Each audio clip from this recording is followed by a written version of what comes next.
All right.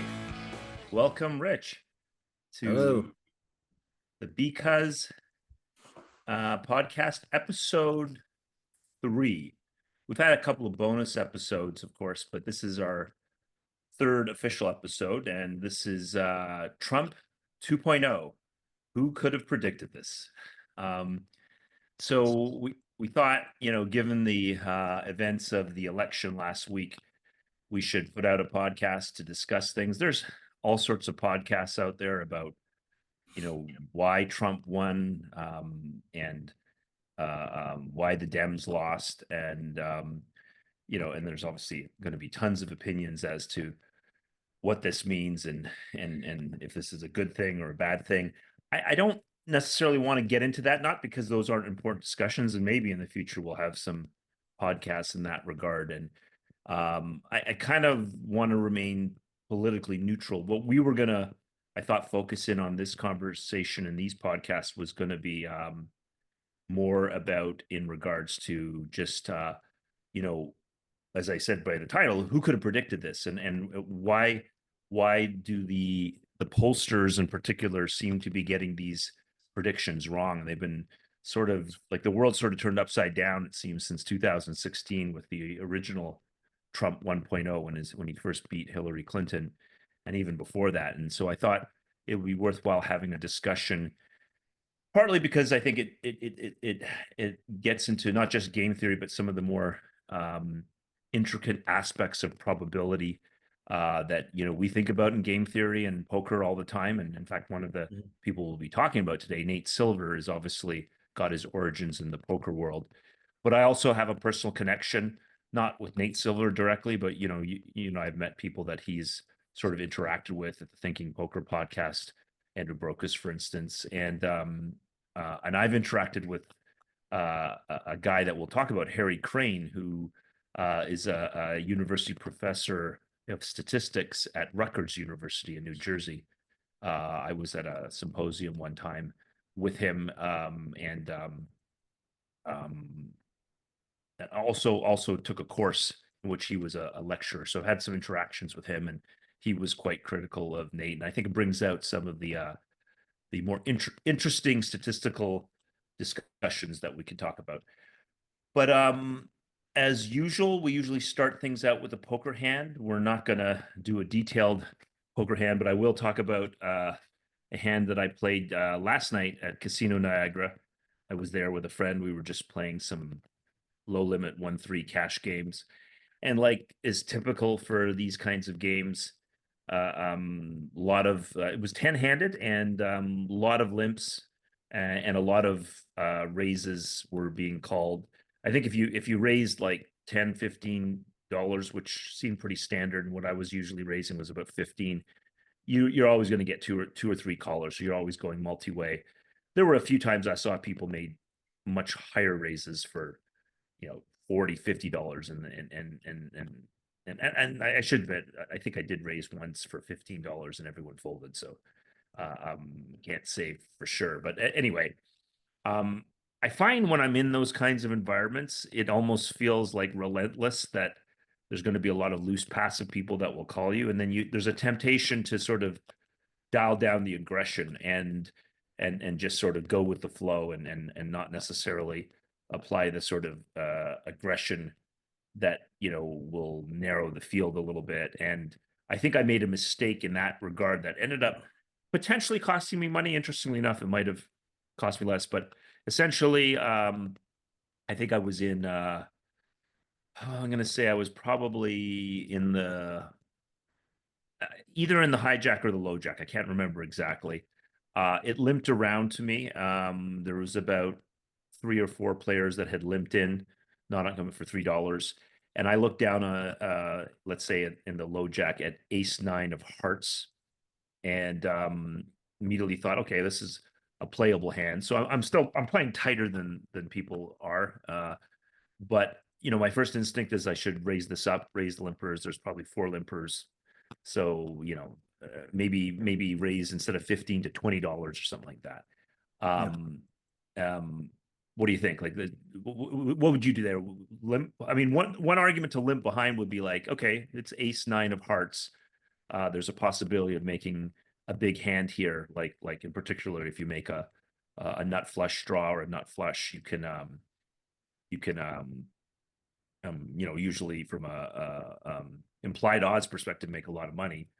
And it's certainly in some tournament situations, some of the ace X's, it does potentially make sense to limp behind or just Ace call. suited X, ace Ace suited X. suited X, which is, Yes. and this is what I have. I have ace of hearts, nine of hearts.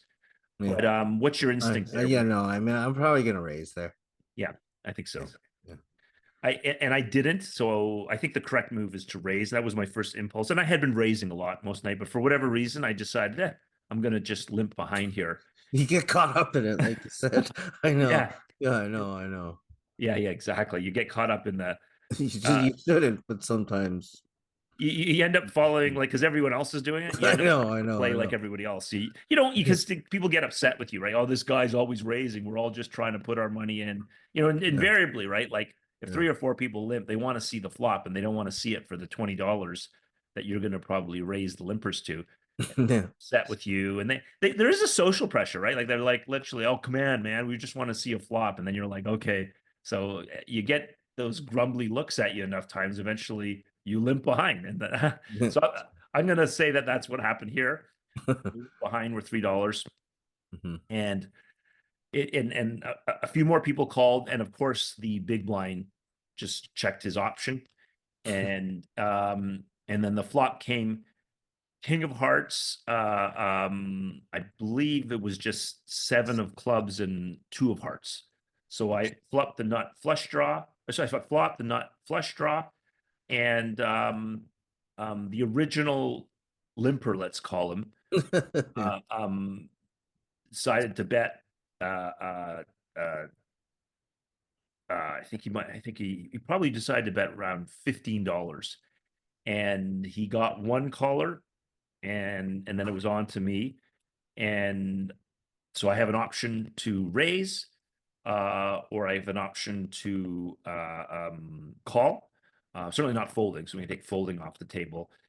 Again, similarly, I was kind of thinking, this is a bunch of people here. Like it's a limp pot, so there could be somebody in here with two pair already, or some, you never know what people have. And um, I had the inclination, so let's see if I can hit my flush. It's only $15, and let's see what's happening. And so I decided to call. But what do you think? Given as played pre-flop, and given the relative, like, so we're probably like there's at least six players in the pot. One, two, three, four, five. I'm gonna say at least five players, maybe six players. I can't honestly remember, but there was 5 to 6 players multi-way. Yeah. Um, I mean, once you decide you want it to go to multi-way and try and hit the flop, try and get there on a flush, realize a flush, then yeah, I'm gonna still try to stay multi-way and probably just call. yeah. Yeah. I mean, my feeling was exactly that, is that I didn't have much fold equity. Particularly, I'd been watching the original limper, and now the guy who's c-betting his limp, I guess if you want to call it that, on the flop. He wasn't folding much. Like he was a pretty passive fish. And so I figured him for a king at least, and I didn't think he would fold a king. And then I had no idea what the action was going to be behind me. But so I ended up just calling the $15, ended up getting two more callers, and we went to the turn. For sure, we went to the turn four-way. And now the pot was pretty substantial. Well, not, I shouldn't say pretty substantial. There was 15 Pretty bad. four-way, $60 plus the original, let's say it's about $80 pot, let's say. Sure. And the turn was a deuce of, let's say, diamonds. It just certainly didn't, I didn't hit my flush, but it was like, what did I say on the flop? It was You said king. King 7-2 is what you said. So Okay, four pair. then it was like, it was something like king 7-3, let's say, because it was definitely a two on the turn that was Okay. not a heart. That I know this because that's what the guy had. But it was king 7-3-2, two hearts on the flop, no heart comes on the turn. And now the guy who had bet $15 to open the betting on the flop, he bets 50. So So um around 2/3 pot. he bets about 2/3 pot. He bets 50. And let's I've got, at the time I had about 500 in front of me. I don't think I was effective. I think there's probably varying pots stack sizes of 400 to 600, but like we're nowhere near anyone going all in just yet, but it's starting to get close with the 50. But like when he bet the flop and he bets again with the on the turn, I'm starting to really think he's got a king. And so I'm looking at, so what are our options? We didn't hit our flush. Do we fold? Do we call and see if we can get lucky on the river? Or do we raise and try to isolate this guy who as I said, he's a pretty passive fish who's betting into us. And I'm reading him for a king, but I don't think he's folding a king. What do you, Yeah, I know. It sounds like he has a king. So yeah. Okay. So I called. yeah. I think you can make an argument for folding. I'm not so happy about raising. So in the end, in game, I decided to call. One of the other players called to my left, and this is one of the things. This is one of the downsides of calling is that from a positional perspective, there's two other players that are going to happen. One is on, let's say, the button, and one is in the big blind. So the button called, and the big blind raises to 150. Oh shit. I know exactly. Mhm. And original better and original or sorry, original limper, but he's been betting on the flop. He bet 15, then 50. He calls. So it was raised to 150, and you get another call 150, and it's back to me. And Mhm. I'm looking now. Now I'm really looking at my left. I was looking at my left before and didn't like the fact that I was gonna call here, and because I didn't know what the left was gonna do. I'm looking at the left now, and I'm pretty sure the face on the button is like he looks like he's folding. Like I don't like I was contemplating, like he didn't have much. He had a couple hundred in his stack, but I was worried that he was just gonna shove all in and jam. But he kind of looked like he was grumbling, like, why did I call the 50 kind of thing. Um, I seriously considered folding at this point, to be honest. There's only one more card coming. I didn't know what was going to happen. I also was consciously aware that if I made my flush, there wasn't necessarily implied odds. It would be pretty obvious. Like I'm not sure that I would necessarily get the rest of the stacks. So you might throw implied odds out because my draw is pretty obvious. It's not like a hidden straight or something like that. But I really contemplated, and to be honest, I was just like it was a combination of things.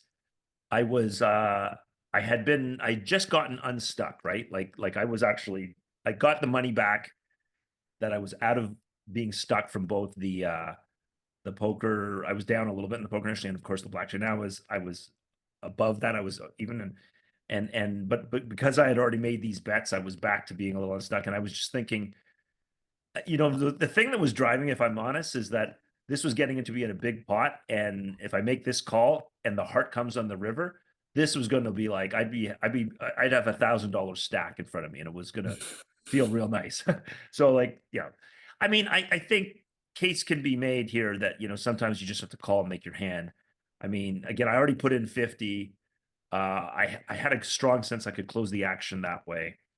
And even the guy on the left raised, when I was looking at his stack, it looked like if he was to raise all in, it might not be a full raise. So that might still close the action. Like I'd have to pay off the rest of his thing, but it wouldn't be like the other guy the Mhm. guy who raised could just The shove or something re-raise. like Yeah. that. Yeah. So I decided, regrettably, to call the 100. But what do you think? Would you have folded there? Or? I mean, yeah, I mean, you're not quite getting the odds to hit your flush there. No. Um, My nah, thought was I probably might be still getting gonna a little call. bit of Probably implied still gonna odds. call. My plan was on the river that if I hit my flush, that I would bet a small amount, like $80, something that like two pair or a set was just Mhm. going to have to call just to. And these guys, like they're going to call. I wasn't going to be able to shove and get all the money, but I figured I could squeeze out another Mhm. 70, $80, some kind of ridiculously small bet in relation to the pot size at Mhm. that point. Because now the pot was like it already had $80, and now we're going to have 150 times 3. So what's that? 450. So it's Yeah. it's already got a $530 pot. And I thought I could squeeze out maybe another $80 from one of the players at least, and maybe even the fish or whatever.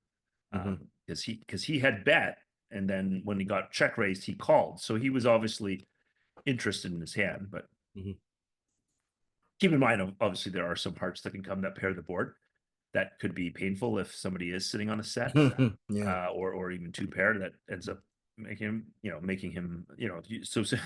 But if that happens, that happens. I'm not worried about that. Like that's just a cold deck. So I I had one black chip, and sitting there just was by my finger, so I just sort of flicked it in. It was made easier to call because I had that black chip to be able to do that, and so I flicked that in. And of course the river did not come with a heart. It was a blank. I don't even remember. I don't know. Didn't pair the board, didn't bring the heart, it was just a total blank. And I think it was a six of clubs or something like that, but it was just basically no flush possible and no pairing of the board. But I'm sitting on ace high. Original C better from the flop and turn who got check raised. He just checks. I just check, and then the guy who had check raised on the Big blind. turn, the big blind. I think he bet 150. And interestingly enough, the original guy did call, and I folded, of course, with my ace high. And they showed down king. He showed down king deuce for the big blind. Showed down king deuce for two pair, and the original guy had king 10. So he was like, he limped with king 10, c bet with king 10, second barrel to king 10, called the check raise, and then called the river bet. So like a total fish. So I kind of feel like what would have happened if I had originally raised pre-flop, I'm pretty sure big blind would have gone away. But I still think that the original fishy limper would have called. And then he probably would have donked, or if I had c bet and tried to play my flush draw aggressively with and try to barrel him off, he was going to call me down, and I might have ended up barreling off my entire stack trying to get this guy to fold. So it might not have mattered anyway, but certainly the guy that won the pot, I'm pretty sure if I had raised earlier, because I had watched him, he was a pretty good player. I don't think he just had to check his big blind, and he had king deuce. He called the small bet on the flop because he just had king deuce, and then of course when he makes second pair on the turn, he uses that to check raise. Yeah. So what do you think? Yeah, no, again, I think you said you saved money. You ended up saving money. I mean, he's gonna, the big blind, it's the big blind that had the king deuce. He's gonna, he's gonna definitely call. I mean, The, the I flop, the think I put flop it bet. this way. Like I save money if I make the assumption that if I had taken the aggression pre-flop and decided to carry on that aggression for 3 barrels and barreled off, I would have lost more money. I don't know that I would, like, let's say I had raised pre-flop and everyone folded except for that guy and maybe one other guy, and then I bet the flop. I mean, almost certainly I'm going to bet the turn as well. But if he calls me on the flop and turn, I'm probably, knowing that he's a bit of a fish, knowing that he's called 2 big bets, I'm probably going to check behind on because I'm in position on him. That's right. I'm going to check behind and just to give up. So I don't know that I'd necessarily have lost more money. I probably would have lost a similar amount. I wouldn't have won the pot. Yeah, that's true. Better. Like it's like, okay, sometimes you lose, and you still have to play poker even against a fish. And you could argue when I'm semi bluffing flop and turn, I'm hoping to get there, and I've created a bigger pot that I can maybe get his entire stack if the heart comes. If that happens and I don't win, I like how I played that. Like sometimes you lose money, but how you lose the money is important too, right? Like, and the way I played that hand, I really don't like how I played it. If I had played it like aggressively, got out big blind and narrowed the field. And I tried a couple barrels and decided that, I just don't have fold equity against a fish on the river. I'm gonna let it go. I don't think I'd be having any problem with my play, but I do have a lot of problem with the way I played that hand as Mm-hmm. played. Mm-hmm. What's your thoughts? Does that seem Yeah, it's always better to raise it. It's interesting though. You think it would have been a similar amount of money that you um lost if you fired two.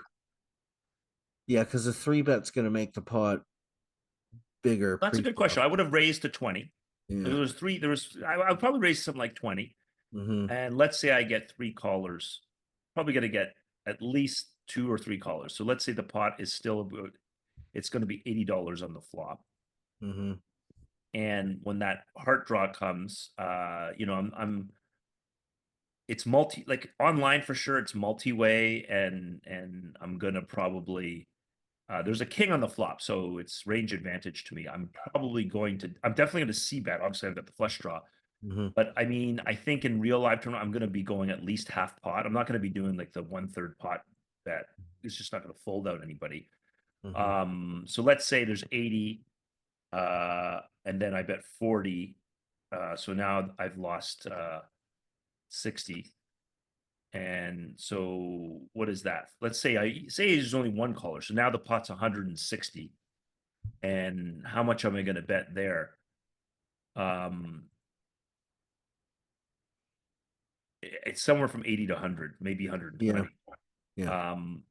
So what is that now? I've already bet 20, 40. What do we say on the flop? 40, 60, Mm-hmm. 160.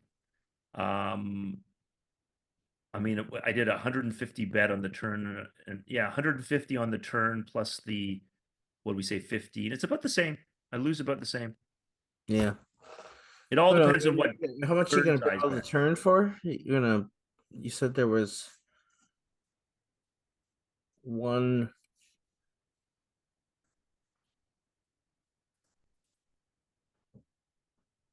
Well, it was if I raised 20 and we got three callers, let's say Yeah, there's three callers. So there's an $80 pot in the flop. that's right. I bet 40, let's say, which I think I would Sure. probably bet in this kind of environment. I'm not Yeah. gonna bet 60, that's too much, but I'll bet 40. So I'm in for 60 now. That's what I put in. But if I bet 40, and let's say even if it's only just him calls that the fish, Uh-huh. now the pot's 160. Yeah. So the question is, how much do I bet on that thing? Like if I think he's a fish, like how much? Like I'm still trying to get money in the pot. Mm-hmm. Let's say maybe the best size for this situation is 80. It's like he's not folding a king even if I do 120 or whatever like that. If it's a guy I Yeah. think I can fold, I might raise it up to see if I can get him to fold. Here I'm doing 80 to try to build the pot if I get there. Maybe miraculously, if it was second pair, he might fold. It's Mm-hmm. just I think because he's a fish, he's kind of inelastic with respects to bet size. Yeah. So it doesn't matter if I fold if I bet 80 or 110, 120. If he's got the king, he's not folding it. If he's Mm-hmm. got like second pair, maybe he's folding 80. And I, but like if we split the difference, it's 160 in the pot. Mm-hmm. We're not going to bet as much as 120. We're not going to bet 80. It'll be about 100. Let's split the difference at 100. That's 160. I mean, Mm-hmm. I put 150 plus the 15. It's about the Yeah. same. About the same then. It's about the same because I think on the river, like once I know he's a fish, I don't get the heart. Like he kept calling, especially whatever size I choose to bet, particularly if I bet 100, right? Mm-hmm. Like the bigger you bet on the turn, Mm-hmm. like if I have a player that isn't a fish that I think I can fold, I might bet smaller on the turn to make sure that I have a pot size bet left in front of me to Mm-hmm. really, it's got to bet small in the turn because I'm going to jam river and apply Mm-hmm. maximal pressure there. Whether I get there for value or whether I don't get there for folding. But here in this situation, I'm more likely to sort of say, okay, let's bet substantially on the turn, see if we can get him to fold out, and hopefully he can. And there's a small percentage of time he doesn't, and then but most of the time he doesn't, and then at this point we're like, oh yeah, well we bet bigger on the turn. We were trying to see if we can get a fold. He didn't fold. He's obviously Yeah. got something strong. Let's Yeah. let's abandon ship. Don't fire that third barrel. The Yeah. bigger, I mean, the bigger the bet size of your second barrel that he calls, the less likely I'm going to fire that third barrel if we don't get there. That's right. Yeah. So it ends up being the same, but maybe so if it's the same, we should just be playing properly pre-flop. I Like you think so. said, right? You didn't like the way you played it. Yeah. Um, and if you're I don't gonna like I lose don't the like the same, fact that I let the situation goad me into being more passive. I was tight. I was still mm, being tight. I mean, ace nine, I think it's fine to play ace nine suited there. I don't think it's a fold. mm-hmm. But I think just because everyone else is playing passive doesn't mean you have to turn yourself into a fish. Yeah. Yeah. All right. Well, Oh well. there you go. There's my poker hand. You get caught up in it. I know. you you Everybody's definitely limping, man. you definitely get caught up in it. Yeah. Okay, so let's get back to what we really want to talk about was this election. I mean, who could have predicted? So Trump 2.0, who could have predicted this? We have to remember this was a guy that lost the 2020 election afterwards because of the January 6th sort of fiasco, got impeached again. That was the second time he got impeached. So he lost the election, had the January 6th kind of whatever you call it, uprising or what happened that he got impeached for, kind of for a long time denied that he lost the election and threatened to not allow a peaceful transfer of power, and has faced all sort of litigations about this and other things. As we know, he's had legal convictions and then assassination attempts and all sorts of things. And I think if we were to look back at 2020 and say, oh yeah, this guy's going to run again and he's going to win, no one would have predicted that. I think most of us figured, oh, he's done. You know, he lost. He got lucky once in 2016. Now he lost. And in 2022, there was a by-election. So in the way that for people who don't understand U.S. politics, like there's by-elections and like you have every 4 years you have the presidential elections, but every in the years in between in the 2022 you'll have the by-elections for a lot of the congressional House seats, like the Senate seats and the Congress seats. And a lot of times, whoever's in the White House as president, the other party tends to, um, usually because there's usually people get pissed off at whoever's the president, and then so they kind of vote out the similar party to put in the opposition, just to, like, if you're mad at a Republican president, you'll vote the Republican senators and congressmen out, and then Mhm, it very commonly can happen, right? And mhm, so, for instance, Obama, in his first term, brought in the Affordable Care Act, which is now mostly known as Obamacare. And while a lot of Democrats like that, a lot of Republicans didn't. And Obama was the president, and when he first became president, I believe both the Senate and the Congress were Democratic majorities. But after the Obamacare Act happened, at the by-election, they lost. Like they lost the majority in both houses. mhm. And so that often happens. That's just part of the checks and balances of the American system. And so there was a lot of predictions that in 2022, there was going to be a red wave, and there was going to be a lot of Republican uh, um, uh, election wins for both the Congress and the Senate, and that those would turn to majority red. And it didn't happen. There was no majority. There was no red wave. The Dems held on to both houses, I believe, and in particular, candidates that were highly associated with Donald Trump and the MAGA movement did poorly. They didn't win. It was in particular like, I yeah, remember that. yeah. Yeah. And so and so the feeling was that, this was an effect of Roe v. Wade. When Trump was president, he put in a couple of Supreme Court nominations that got approved, and so sort of stacked the court with two very conservative judges that ended up reversing Roe v. Wade, which was the legal precedent that was set way back in the 70s, allowing abortions nationally. And that got reversed by that Supreme Court. And I think Trump got the blame for that, rightly so, because he put those judges in. But it was the Republicans that got hammered because of it. And I think particularly the MAGA Republicans got hammered because a lot of people were upset about the loss of the national abortion law. And so the red wave didn't happen. And I think a lot of people thought, hey, going into this election, Trump won in 2016, but had a bad presidency, got impeached twice, got kicked out, has had all sorts of problems, and didn't do well in the by-elections, and was still gonna have difficulty with respects to even winning again. So I don't think anyone predicted this. There's no question that this is the biggest political comeback in the history of American politics. I mean, this would be like Nixon coming back from Watergate. I mean, Nixon himself had a bit of a comeback. People forget that Richard Nixon lost in the presidential election to John F. Kennedy, but then ended up eventually winning a fairly narrow election in 68, but then became a very popular president and won a landslide victory. Like back then, landslides were like the whole map goes red and the huge popular vote and like, I don't know, 300, 400 kind of electoral college votes. Like what we call landslides now in the 21st century, those were squeaky almost wins in the 70s and the 80s. Like landslides like that Richard Nixon had in his second term, win his second term, and like what Reagan got in the early 80s, and actually probably both elections, those were landslides.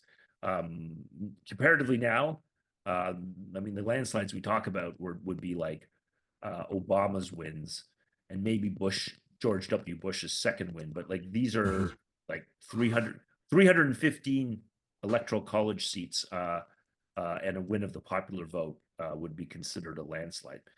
We obviously know what the results of this election were, but again, I don't think anyone back in 2020 and back in 2022 and as far away as I think a year and a half ago, people would be shocked to see that he was the nominee again. And I think they would have been equally shocked to think that he would actually win. But of course, that's what happened. And we're all sort of scratching our head as who could have predicted this. And I will say that we're kind of reliving things since going back to as far back as 2016, because nobody predicted Trump would win the first time. And all of the polls were against that. And something has been wrong with the accuracy of polls since about 2016, as far as I can tell. And it actually started before Trump. It started with Brexit. Do you remember Brexit? I do remember Brexit, yeah. Yeah, I mean, so Brexit is for those of people who don't know Brexit, let me see here. I'm going to share a map. Can you see this? Yep. Oh, wait, hold on. Sharing the wrong thing. Stop to share. I'm trying to share a map. I think I was sharing my notes, but oh, got a lot of things over there. That's why. Here, I'm going to share this map. So this is a map of, as you can see, Europe, essentially. This is all of Europe.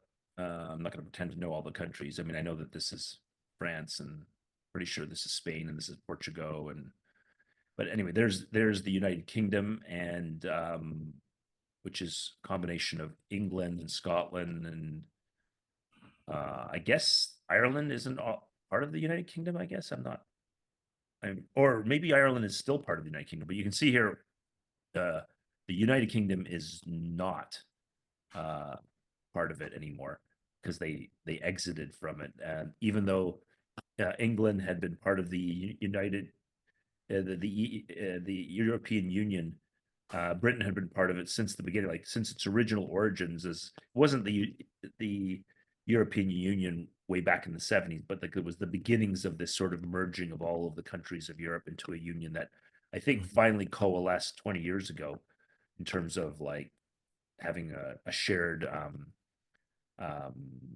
currency. Like when did the euro come into place? I don't even know. If maybe you can Google that while we're talking, but like when they started using the euro thing. I don't know, Hmm. like in the early 2000s or I'm not even sure, but Yeah, it feels like that. mhm. But like, yeah, it's no longer there now. And they voted out of there in, I think the Brexit referendum was on June 23rd, 2016.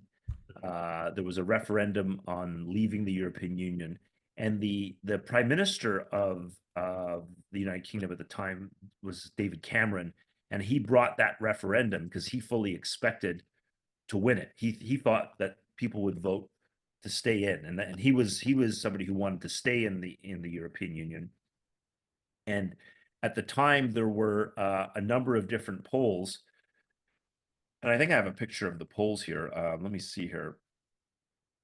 There were a bunch of polls that were done. Yeah, here's my figure for the polls.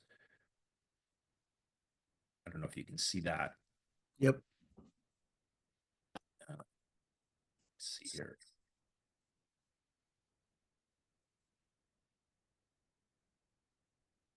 And is that showing up? What are you seeing? Yep. I said, yep. For some reason, it's not showing up on my screen what it is I'm sharing with you. Oh, yeah, there it is. And so what this is just a plot of all of the polls that were sort of carried off. I think this is looking like it's probably in September, October. They were running various different polls for whether to leave or to remain. And here, out of the basically, 100 and like 55, like fewer than a third, there was 168 polls, and fewer than a third had predicted a leave. And the actual result on the night of the election came at 51.9% voted to leave, and only 48% chose to remain. Hmm. And there was actually only 16 of the 168 polls predicted that actual result of a 52-48 split. Hmm. And going into the polls, only one third declaratively said, even though their data might have been sort of saying it was close, and you can see it's very close here. It's all around 50%. Hmm. And so that the polls themselves were predicting a vote to stay. And there was a betting market at the time. There were bookmakers betting on this. It wasn't Polymarket. I know later we're going to be talking about Polymarket in the context of this election. But interesting enough, the bookmakers, they got this even more wrong than Hmm. the pollsters. That the bookmakers were setting the odds at 1 to 4 Hmm. for leaving. Hmm. And actually they were offering yeah, if you wanted to take staying, Hmm. or sorry, if you were willing to vote leaving, they Hmm. were willing to give you up to 4-1 odds, which is about that's an implying that there's probably an 80% probability of staying. The Hmm. polls were obviously showing it much closer than that. Hmm. And yeah, so that, I mean, that, speaking of a poker thing, will bring up the concept of the break-even call formula. This is something we use in poker all the time. Is the break-even call formula. You can see that. Hmm. So, like, if somebody bets pot, like generally speaking, what percentage of the time do we need to win? Yeah, this is always a hard one to Hmm. think about in the uh, um, at the table. But like, so like when we were playing last night, if somebody bets a full pot bet, Hmm. they're basically offering you 2-1. And so if they're offering you 2-1, you've got to be right, I guess 50% of the time, right? That's right. Yep. Yeah. Um, so and 2-1 odds, and you think about that, like, so like if somebody bets a pot, and if you're right, you're going to win 2 pots. But if you're wrong the next time, you're going to lose one of those two pots. And so that's a break-even call. So 2-to-1 odds, you've got to be 50%. At 4-to-1, you've got to be right 80% of the time, which is what the odds makers were setting at. And so the break-even call percentage, the amount of a call is 1, and I'm going to get 4. So I'm going to get 4 for every 1 I bet, right? Yeah. So that means I have to be right 20% of the time, because if I'm right once, if I'm right 20% of the time, that means that one time I'm right, I'm winning 4 bets, and I can do it 4 more times and lose all 4 times. So I have to be right 1 in 5 times, and run 1 in 5 times is 20%. 20%. That's how the break-even call Yep. goes.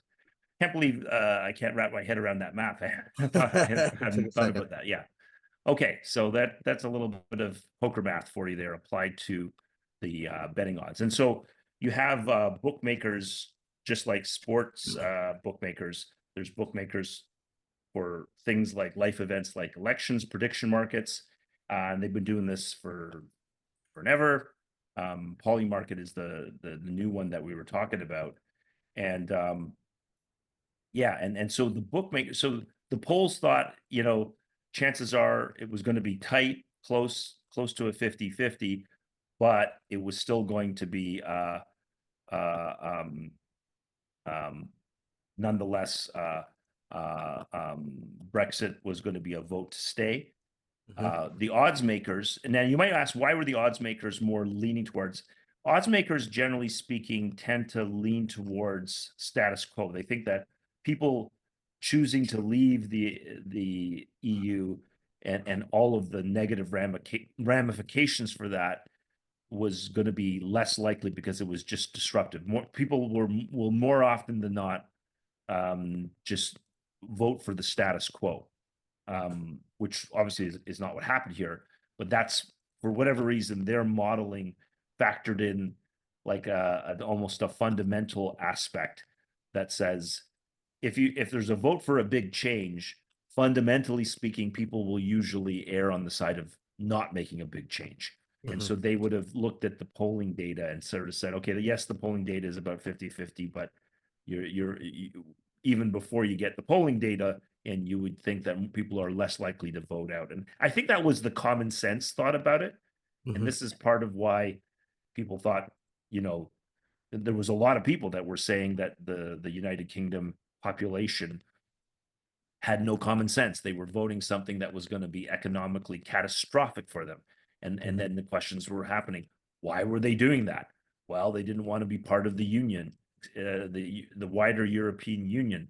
They weren't liking the way there was migrant crises happening after the Syrian civil war, and there was all these migrants moving into other countries in Europe, and they didn't want to be part of that. And that, I think that's where some of the ideas of racism in England started coming from, is that this was a response of the United Kingdom not wanting to be associated with all of the countries and different nationalities and ethnic groups in the various European countries, be they of European origin or be they of migrant origin moving into Europe.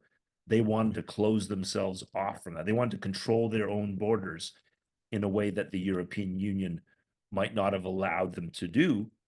And so the concept came out that the voters in the United Kingdom were both having no common sense and maybe a bit racist, and then I think that sort of carried over into some of the post-election rationale for why they might have voted in Trump, and of course that's what we'll talk about potentially next.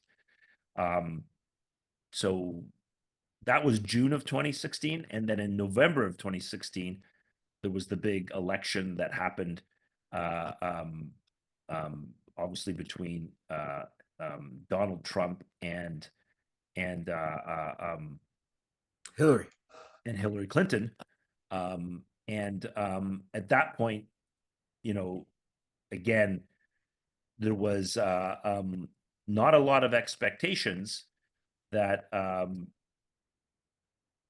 that Trump was going to win that election, and a lot of the pollsters were predicting that Trump would lose, And so when we talk about pollsters, in particular in the US, the person that I think I wanted to talk about and concentrate on was this guy named Nate Silver. And let me just, I want to share,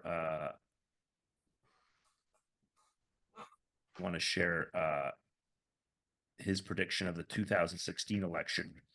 And so you can see here, so just to give a bit of a background on Nate Silver. So as we had alluded to before, Nate Silver was a professional poker player in the early 2000s during particularly the first wave of the poker boom. And he got into a little bit of sports prediction modeling as well. And then he was also a bit of a, I would say, a political junkie. So I think he started developing a blog post and stuff like that about politics. And in 2008, he sort of correctly predicted that Barack Obama was going to get the nomination for presidency in the Democratic for the 2008 election, which was actually itself something that wasn't expected. Barack Obama was, he had I think he had sort of gotten famous because he had done an opening speech, I think, for John Kerry in the 2004 election. He had this really inspiring speech, and this is how he was discovered to be a great orator. And I think his speech was on the audacity of hope, and it was just a moving speech, and he was known to be a very good speaker.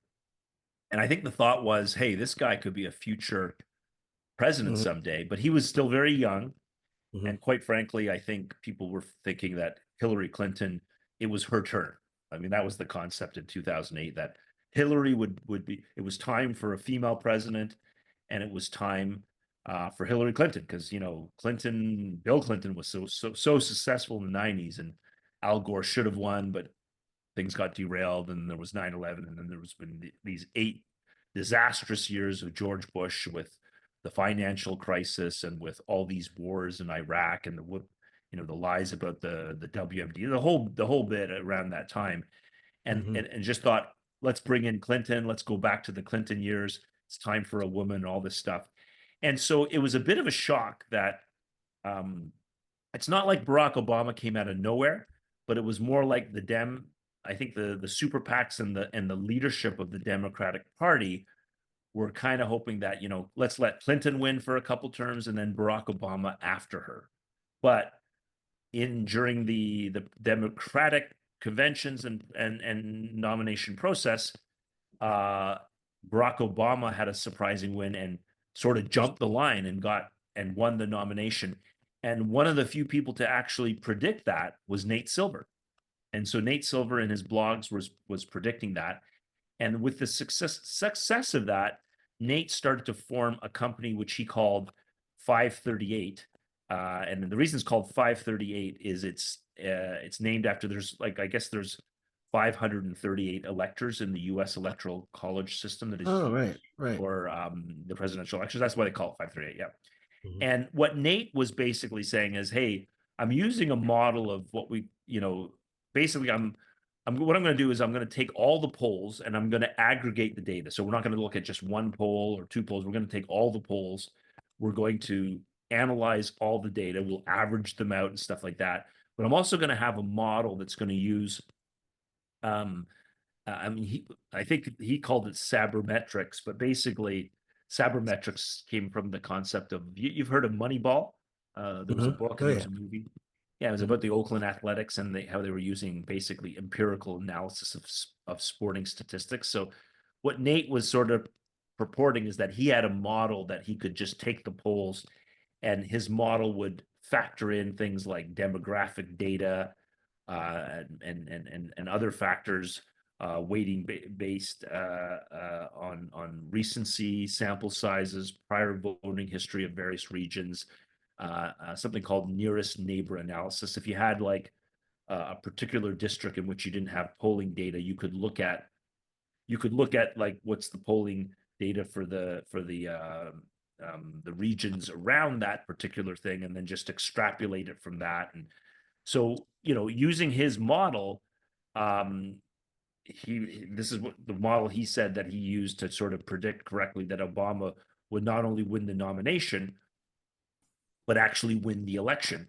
And Mhm. in fact, in 2008, his model correctly predicted 49 of the 50 states in the presidential election.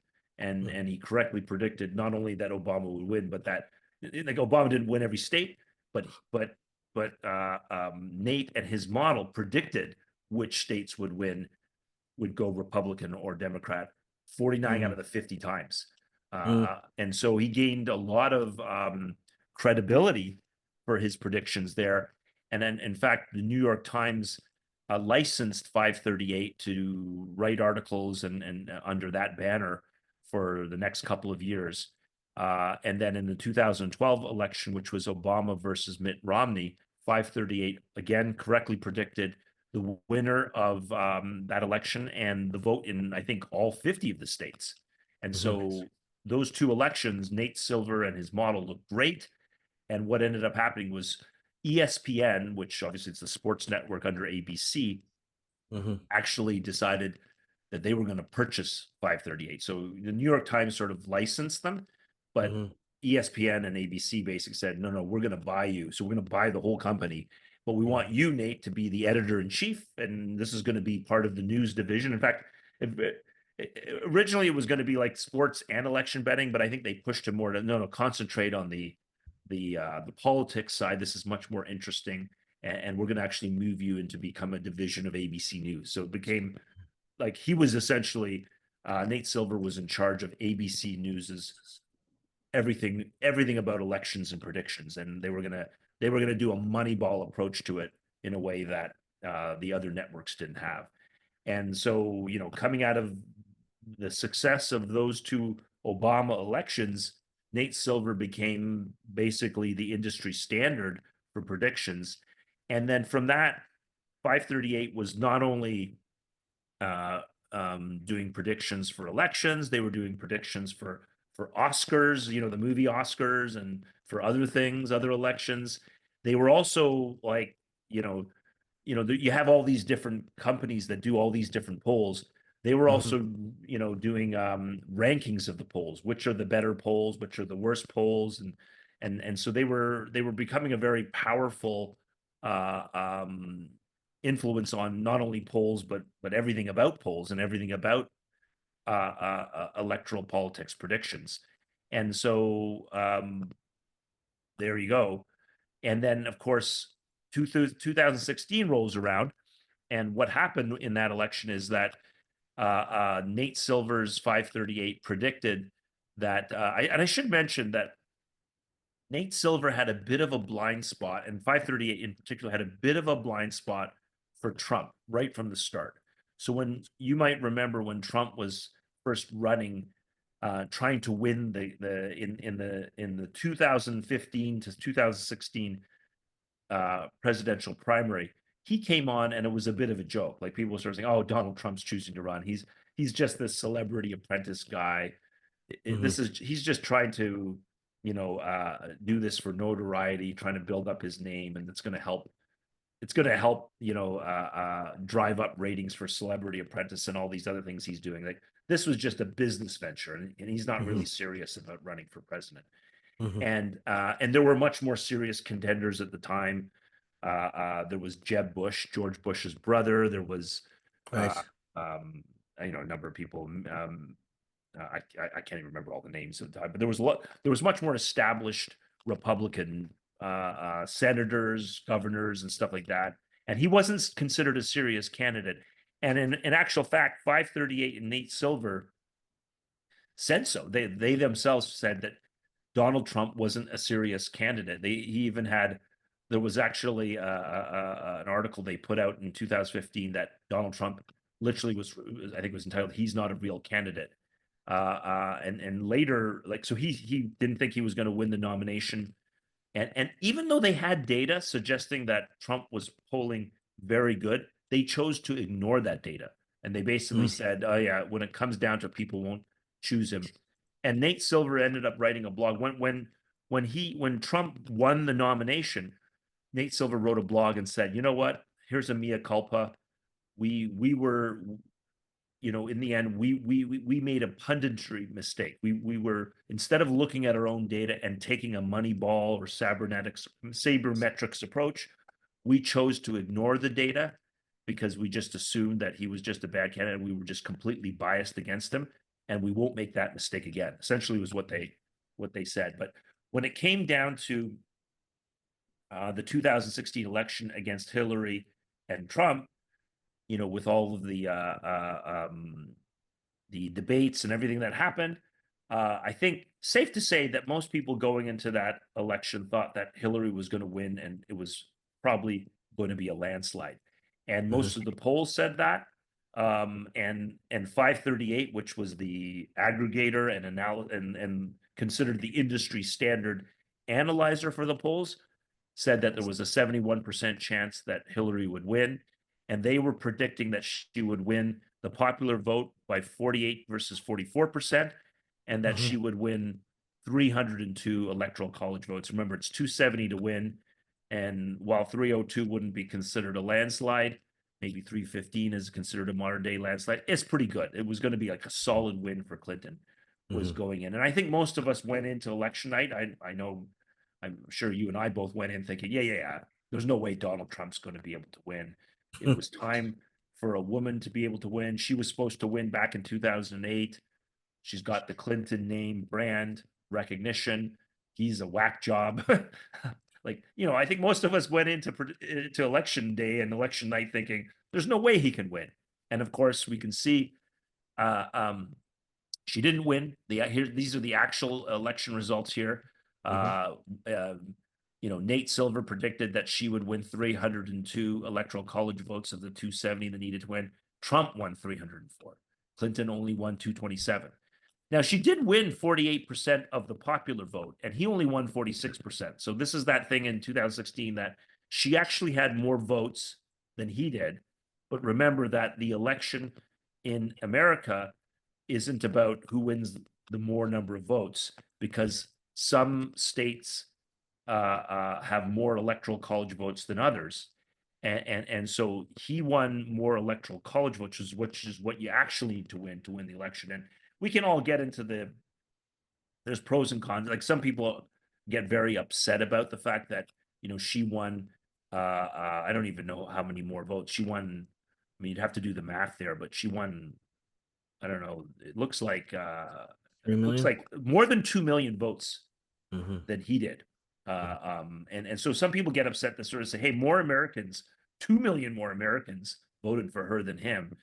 But the reason you have that is if you just had popular vote, then there's a couple of the reason why people want to know the question why they go through with the electoral college system is if you just had popular vote, then only the highly populous states with the big cities, they would determine every election. And in fact, the cities would determine every election. Like, there would be no sense in going into any rural states, and there would be no sense in going into any rural counties or asking anybody who lives in sparsely populated rural areas anything. You would never even have to go in there and campaign there. You just basically go to New York, Los Angeles, Chicago, and you just hit all the big cities, and you just easily garner the popular vote and make sure you tailor all your policies to whatever's good for people who live in big cities, because big cities have the population.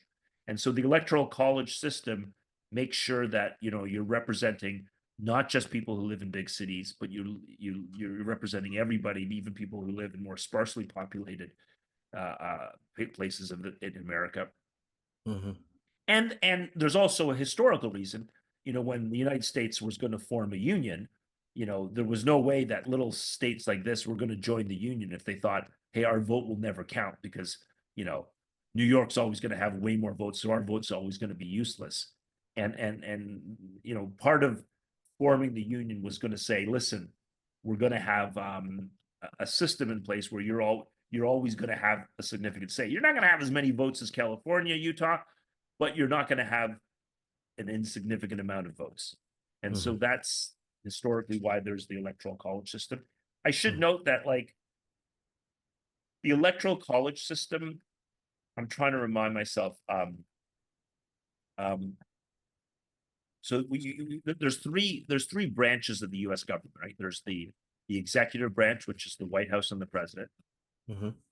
There's the Senate, and the senators are in place for every 8 years, or sorry, every 6 years, I think.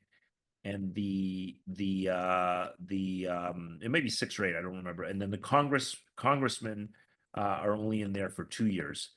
And I'm trying to think, I like whether you're talking about states or representation by population, they're different for the different regions. So I think, for instance, senators are voted in by electoral college means, but I think congressmen are based on population. So if you have a higher population in your state, you get more congressman positions. Right. So like Congress is actually more based on the popular vote, because if you have more, you're going to get more Congress people if you have a higher population. So it's not like not all aspects of the election system and the government model, not all branches of the government go along with the electoral college system. One of those two houses don't, and I think it's Congress, but I don't know for sure.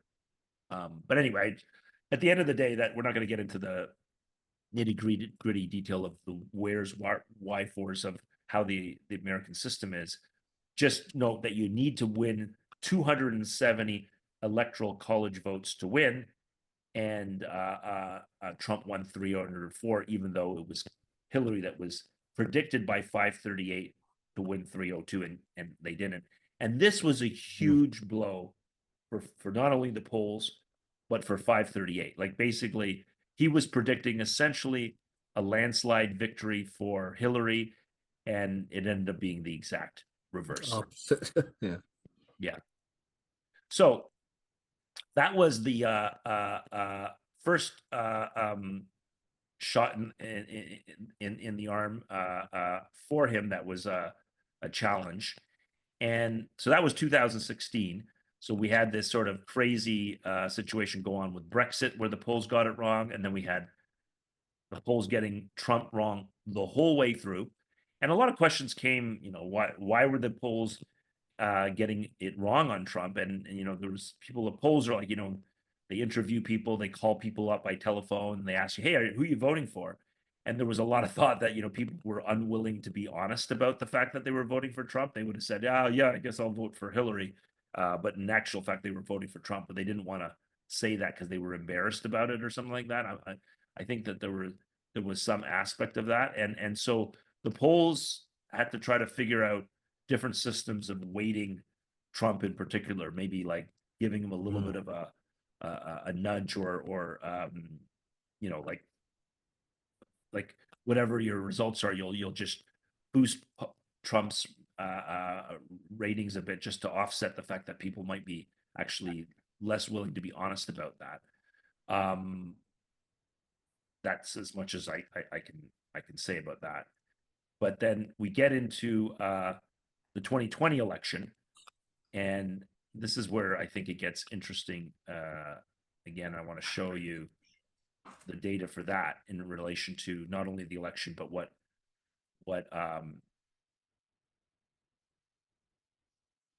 was predicted. And you're seeing this now? Yep. Perfect. So now we're moving into 2020. So it's been 4 years of Trump. Obviously, tumultuous years, a lot of infighting with the media, him calling them fake news. There was the federal investigations into Russiagate, and pronouncements that he might have had an association with Putin and all this kind of stuff. And then, of course, in March of 2020, we had the COVID-19 pandemic start, which changed everything in the context of the world. We'll remember that Trump was the president during that time, and he was hoping to have a re-election in November of 2020, but this had a huge impact on his presidency. And as we'll talk about in fundamentals, if things are going wrong in the world, and obviously in the face of a pandemic and the economic implications of a pandemic, it's just invariably when things are going bad, be it war, pandemic, or bad economy, the person who's in power, the incumbent, is always going to take a bit of the blame because they're considered to be people in charge. And so that was going to be a negative strike against him with respect to the fundamentals. And of course, the election happened, and here's the results of the election that the Biden actually won. And so here's the 538 prediction, and you can see immediately a couple of things that are different in 538's prediction in 2020 in comparison to 2016. So I just wanted to sorry, I'm just checking my notes for a second. So 538, one of the things they had done is they had sort of predicted on a very specific basis, you know, how many votes they thought Hillary's going to win in the popular vote. They also very particularly said, you know, how many electoral college state votes would she win. And so they had a full map drawn out of an election map, and they got that completely wrong. And so one of the things that 538 did is that, okay, now in the 2020 election, we're going to come in and now we're going to make a prediction. And immediately, so this is the actual published prediction on the day of the election. They favored that Biden is favored to win. And what they brought in is a graphic, which they called, this is our new ball swarm graphical structure to convey their prediction. And they were trying to sort of have a figure to show that, yes, you know, there's still a chance that Trump could win, but it's only a 10 in 100 chance. We think an 89 out of 100 times Biden is going to win.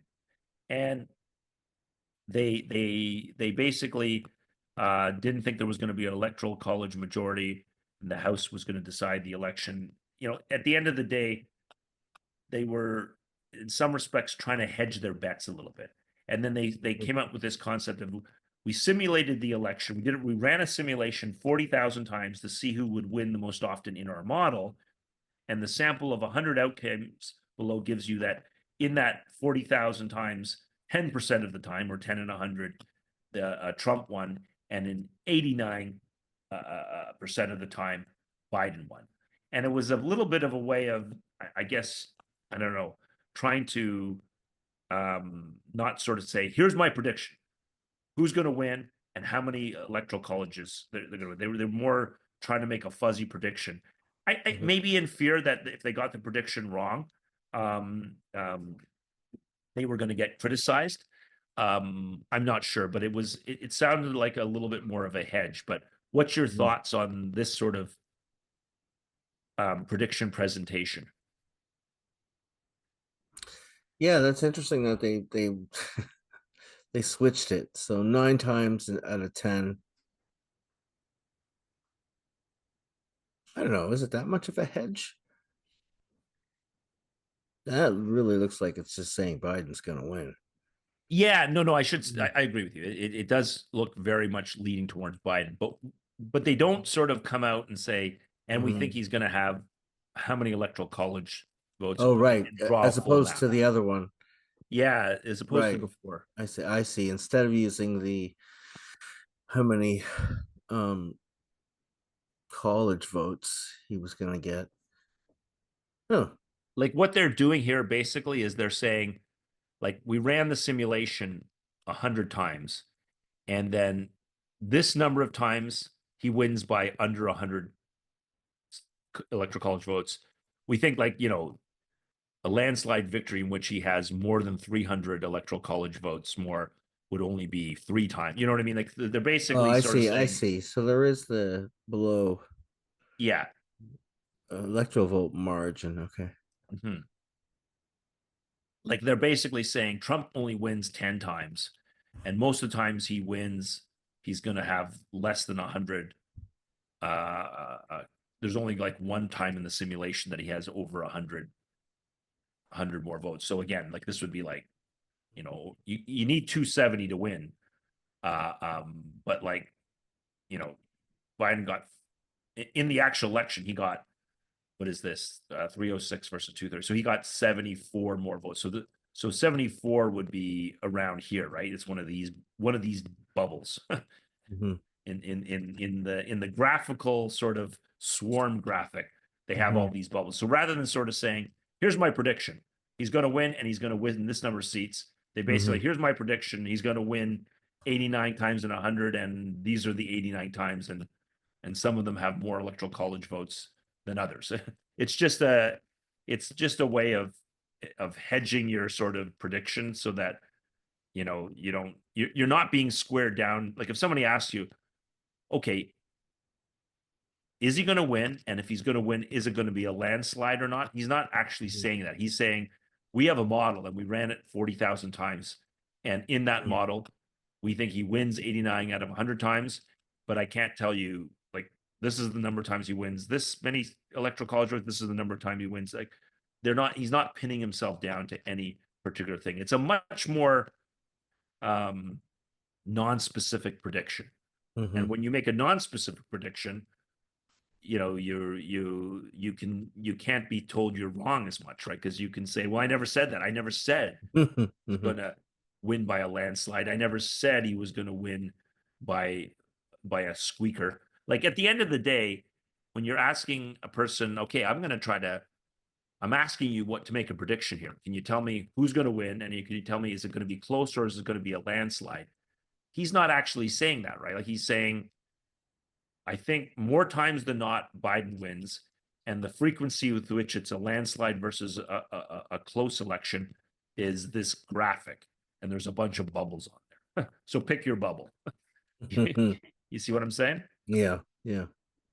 I mean, fair enough. I mean, that is true. I mean, when you look at the world through probabilities, that is probably a fair representation of all the possibilities. I think before we got on the podcast, we were talking about the different branches of the wave function, and there's all sorts of possibilities, some of which are more real than others. Some of them are pure science fiction. That's to some extent what they're trying to represent here. Mhm. Anyway, that was the prediction. He thought Biden was going to win, and this time he was right. And so here was maybe a little bit of vindication for 538. But it is kind of interesting that whenever a Democrat wins, whether it's Obama in 2008, Obama in 2012, or now Biden again in 2020, it tends to be that 538 and Nate Silver tend to get it right. So far, the one time a Republican won, he got it really drastically wrong. But and so, I don't know. Could that be representative that there might be a bias, a bias towards the Democrats, and maybe a bias away from Trump? He already admitted, he wrote a whole blog piece about the fact that, yeah, you know what, I was kind of biased against Trump as a potential candidate. Maybe that bias has continued. I don't know, but that is sort of what was going into the all of the elections since 2016, and then of course here we come to the 2024 election, and I think that's where we want to get into the interesting discussions about that, including the well, we'll start with Nate Silver's predictions, but I will say, interestingly enough, a few things changed with respect to 538 for the 2024 election. So in April of 2023, so about a year and a half ago, just about the time when the Republican nominations were getting up and going again, and Trump was again running against a number of other candidates. At the time, the biggest candidate, I think, was Florida Governor Ron DeSantis. He had the initial lead, and then Trump quickly overtook him. And then Mhm. there was a number of other candidates, Nikki Haley, Vivek Ramaswamy, and so on and so forth. But Trump eventually won that nomination again. But around April 2023, ABC News began a cost-cutting process. They were cutting a lot of things in ESPN and various other things, and they ended up cutting 538. And so Nate Silver chose to leave, and Nate Silver left and took his model with him. He did not take the name 538. ABC News chose to keep the name for 538, but Nate Silver left ABC News, and then he went back to doing his own blog post. He called it the Silver Bulletin, and he took his model with him to the Silver Bulletin, and that's where his predictions were going to go on from then. It was basically a Substack blog. And he also, interestingly enough, became an advisor to Polymarket. So when we talk about Polymarket, we can talk a little bit about Nate Silver's potential loose connections with Polymarket. I'm not saying he's connected to Polymarket, but he's on their advisory board. But that will take us into the 2024 election, which is, the bulk of what we want to talk about today. But I wanted to set the stage. But maybe we'll take a little bit of a break, and when we come back from the break, we can talk about 2024, and particularly with the Silver Bulletin, Nate Silver's predictions for this election between Trump and obviously VP candidate Harris after Biden had dropped out. Okay, Sounds take good. a little break. We'll talk to you soon. All right.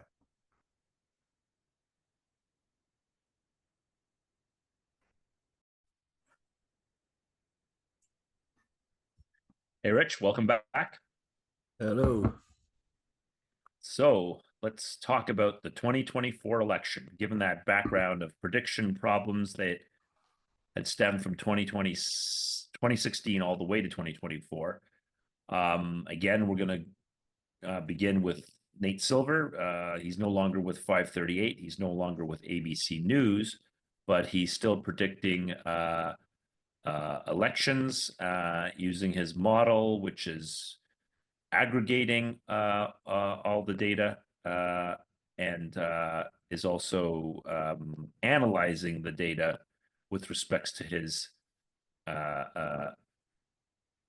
sabermetric methods and you have to understand that these guys, when they talk about their models, whether it's Nate Silver or I'm going to be talking about Harry Crane, they will tell you what their model is doing theoretically and in the abstract, but they don't actually give and publish the algorithms and the exact formulas they're using, because that model is proprietary, right? Like if they gave out the model, then anybody could run the model and it wouldn't be worth anything. It's kind of like, oh, that's how your model works. Okay, and I'm going to use that model to predict the next election.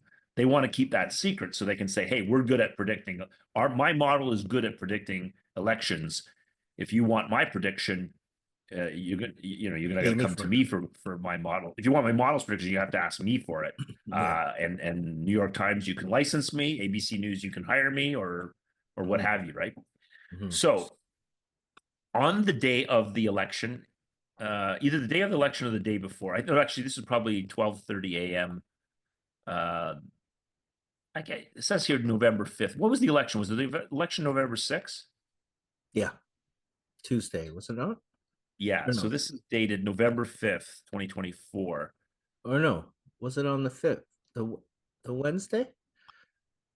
Last and final update, 12:30 a.m., Tuesday, November 5th. Okay, so this is What? 12:30 a.m. on the day of the election. That's right. Okay. But it's really like late the night before, essentially. That's right. And so Nate Silver publishes on his Substack the final Silver Bulletin 2024 presidential election. And there's no electoral map. There's no what do they call that? The cloud bubble or whatever. What did they call that thing? Their swarm geographical structure or whatever. But this is literally the published prediction here. Essentially, we've run the model, 80,000 simulations, similar to how he said, but remember 40,000 simulations? He said, out of 80,000 simulations, Kamala Harris won in 40,012, 50.015%. She did not win in 39,988 simulations, 49.985%. And of those, 30,918 were outright wins for Donald Trump. The remainder, 270 simulations, were an exact 269 votes for each electoral college. And then these ties were likely to eventually result in Trump wins, because I suppose when neither candidate reaches 270, when you get to 269 each, then the final vote is like a vote in the House of Representatives, and the presumption here was the Republicans were going to be the majority in the House of Representatives. But regardless, it was going to be like a tie. So essentially, he's basically saying, I'm not going to give you an electoral map. I'm not going to give you a clear victor. All I'm going to say is it's going to be real close, closer than any election has ever been, maybe even closer than Al Gore versus George Bush in 2000.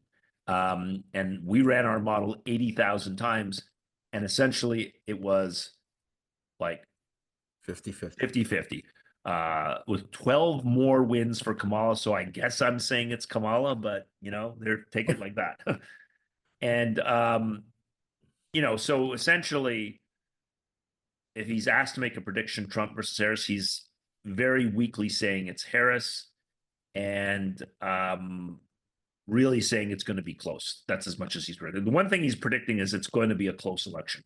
It's not going to be a landslide, apparently, for either one. So we see that, like, in 2008 and 2012, he's getting it right. He's predicting strongly. 2016, he comes out very declaratively. It's going to be a landslide for Hillary. She's going to have, he actually gives a map and says exactly what his model tries to do. But here, he's basically, it's not that his model isn't spitting out a map, but he's basically running a model, and he's running it 80,000 times. And almost 50% of the time it's saying one thing, and 50% of the time it's saying another thing. And in both instances, it's neck and neck. I'm interpreting that as what is happening. Well, I mean, I shouldn't say that. There's 40,000 times she wins, 40,000 times he wins, and there's various scenarios of how that wins. And we'll get into what his prediction model will say, because that's going to come up in some of his post analysis. But this is what he published on election day, and this is where we're going to get into a little bit of I guess the funny stuff. Let me see here. Yeah. So I'm going to share you now. Oops. It didn't work? No, I'm looking at your Zoom window. Oh, sorry. Stop that. I'm going to get the share right one of these days. I want to get, this is one. I think that's it. That'll work. So first thing I'm going to say about Nassim Taleb, Harry Crane, and some of the other people I met in that risk, real world risk seminar is that it's a different world. The financial, at least these guys, they're pretty aggressive. They're very smart, very intelligent, but they're really aggressive people that don't suffer fools well. Essentially, they can be trolls when they need to be. And Harry Crane is often a troll, and on Twitter, at least, where the best qualities of people don't come out on Twitter. Harry Crane will be very critical and has been very critical of Nate Silver. As I should say, Nassim Taleb and other people have been critical as well.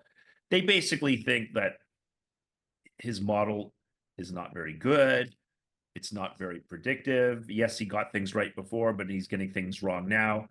If a model's right sometimes and wrong sometimes, it's like even a stopwatch is right twice a day. It's like the model just might be junk, and it just might be spitting out noise. And here's Harry's criticism. First of all, when Nate published it, he quote tweets Nate and says, "What a weasel." And by "what a weasel," he's basically saying, hey, you're supposed to be like the number one predictor, the number one aggregator and rater of polls. You're supposed to make a prediction on who's going to win the election.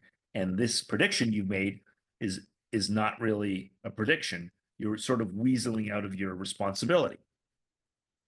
And then somebody else sort of jokingly said, hey, Mr. Crane, could you run your model 80,000 times to make sure we can ensure maximum clickbait?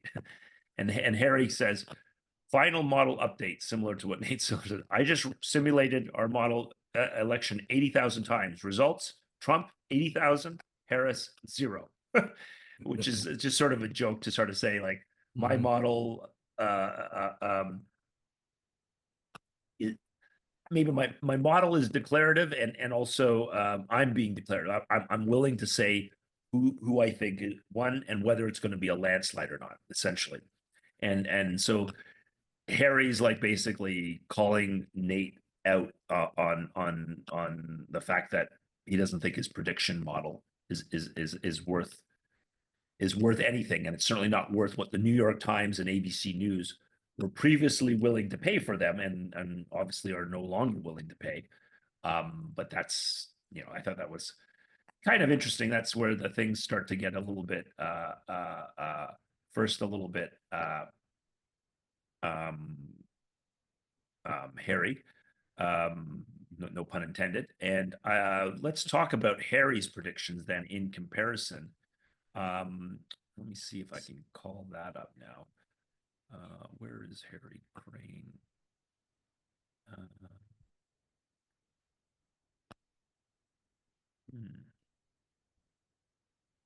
Sorry, just trying to find Harry Crane's model prediction.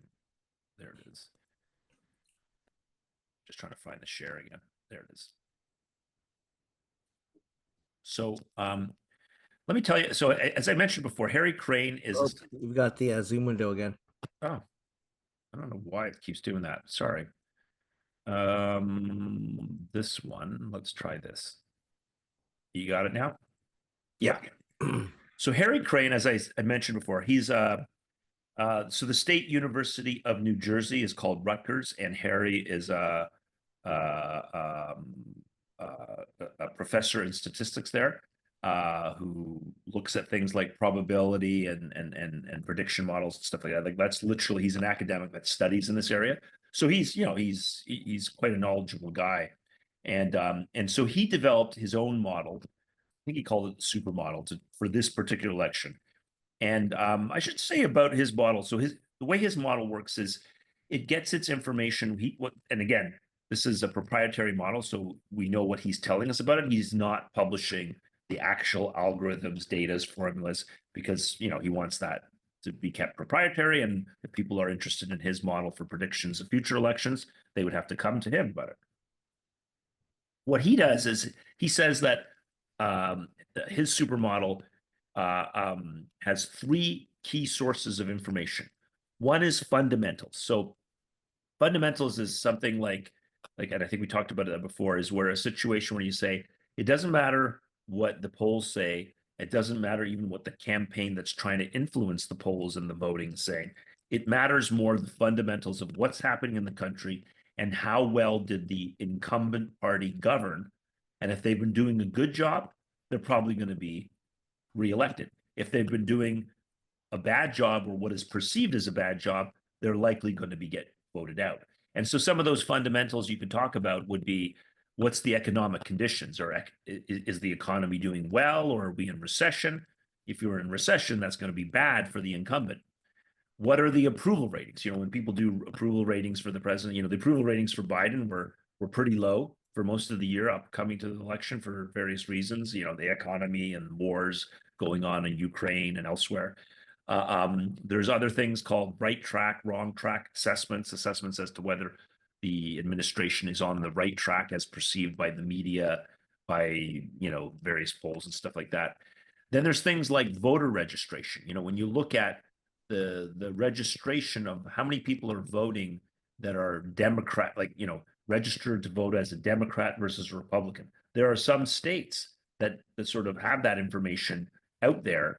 And so if you're talking about a swing state, a state that could go either way and has a lot of electoral college votes and might actually influence the election, states like Pennsylvania and Arizona, Michigan, and so forth. Because when you look at the electoral college map, there are some states that always vote blue, and there are some states that always vote red. And so you kind of know where they're going to go. But then there's these swing states that could go either way. And so when you look at those swing states and you take a look at, hey, how many people are registered there that are Republican registered versus Democrat registered, that could obviously be somewhat predictive on a fundamental basis. Then there's demographics and other baseline metrics that he uses. Then there's finally the data that comes in from polls. And then there's something called early voting data, which contains information about the party level turnout in early voting. You know, of the people that are registered Dems versus Republicans, what percentage of them are actually turning out to actually vote. So there's, again, published data for that. And so Harry's model emphasizes these three different things, the fundamentals versus the polls and the early voting data at different times. So earlier on, before, let's say, the Republican and Democratic conventions in the summertime and in September, and earlier on before the campaign reaches its final sort of intense moments in the last month or two, his model mainly relies on fundamentals. But then as more information comes from the polls and the early voting data, the model shifts towards incorporating a greater emphasis on those things, so that going from like September into like late October, early November, almost all the emphasis shifts towards the polling data and so forth. And so what Harry says is, by using this combination and weighting it that way, his model is going to be more predictive, but also be a little bit more stable. It's not going to shift back and forth. And his argument is any model that shifts constantly, is shifting back and forth from one candidate to other, is probably more reflective of a model that's not very predictive at all, and is just really putting out noise as opposed to signal. Whereas a more stable signal would be likely more true signal. And so on the morning of the election, Harry Crane said, we think that Trump has a 66.5% chance of victory. Harris has a 33.1%. And unlike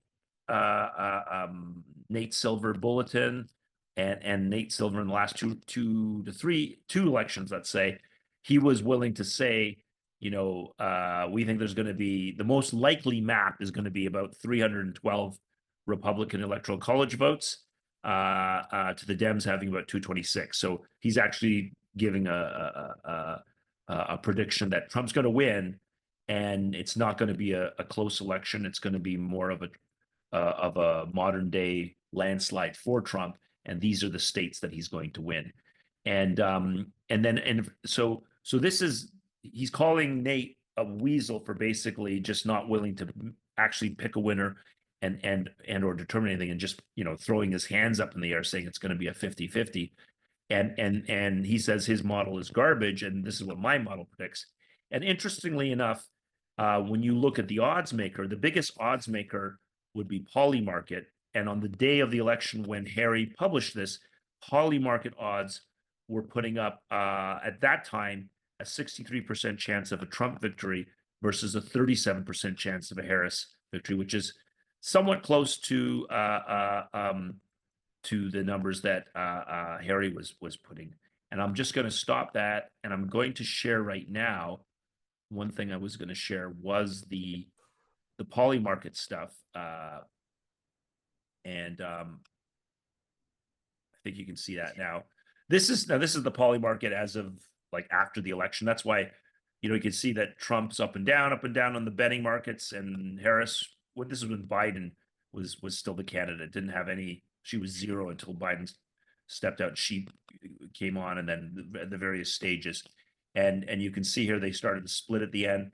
Closer to the election, the betting state came closer. Maybe people were trying to cover, and then after, of course, once the election happens, things get paid out, and so that's the Polymarket prediction. So at the time of the election, which would have been around somewhere at this time, you had Polymarket at 63 to 30, 34, whatever I said that those numbers were. 63 for Trump and 37 for Harris was the final thing for the election. It's 100 and less than one now, because essentially this is the Polymarket after the contest has been decided, and they're moving to payout structures now. So I thought that we could take that opportunity as a segue to talk about what is Polymarket, because I know you did a bit of a deep dive on that, and yeah, if you could tell us a bit about Polymarket, because I have to admit that's something I hadn't heard much about until this election, but it was like, wow, $3.5 billion of bets on the presidential election were carried out through Polymarket. That's a huge amount of betting. Yeah, yeah. This Polymarket, I wish I had known about Polymarket before. So they call them prediction markets is what they're called. Yeah. So this is different than polling, I guess, or the algos or models, I guess is the word you use with the other stuff, the silver and the crane stuff. So this is actual people betting on their opinion. So it's basically the same as regular markets. You buy shares on who you think would win the election. And so at the time, I guess election day, like you're saying, it was sorry, was it election day? It was at 63%, sort of matching cranes Yeah. around the time. 63 Trump, 37 Harris was the chances that Polymarket was quoting right at the time that Harry published his thing. Because Yeah. And so 63% were of the opinion that they were going to win. And so they will are betting money on this. And this Shane Copland guy, the CEO of this Polymarket, basically came up with this during the pandemic, the early stages of the pandemic. I saw him, funny enough, in a conversation. We talked a little bit about this. That Nate Silver is an advisor, and I ran into a video when we talked about doing this podcast. You were like, maybe look into what Polymarket's about, and one of the videos that came up just from about a month ago was an interview, Nate Silver interviewing Shane and asking him sort of what it was. And so he came up with it in the early stages of the pandemic, and he said he wanted to be able to look at things online to find out what were the odds of something, and that he didn't want to have to go through just looking on what people will say on the various social media. Twitter were saying, because with things like Twitter, it's just this is a well-known thing, it's just an echo chamber. So one side is going to be repeating, and I'm sure you saw this on your Twitter feed. I certainly did, on one of my Twitter lists, that the right side was saying, "Oh, Trump's definitely going to win this thing," and on the left side, "Oh, Kamala's going to win this thing," and each of them showing how big the crowds were on their team, and then yeah, how small the crowd was in the other guy's team. And there so was a there's lot of preoccupation with crowd size. Yeah, absolutely. It was funny.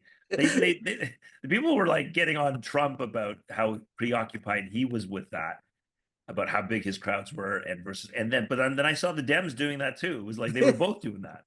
it was funny, yeah, and it's I mean, I thought personally it was running 50-50 up until election day. I can't say that I was paying close attention to what Harry Crane or Silver were saying at the time.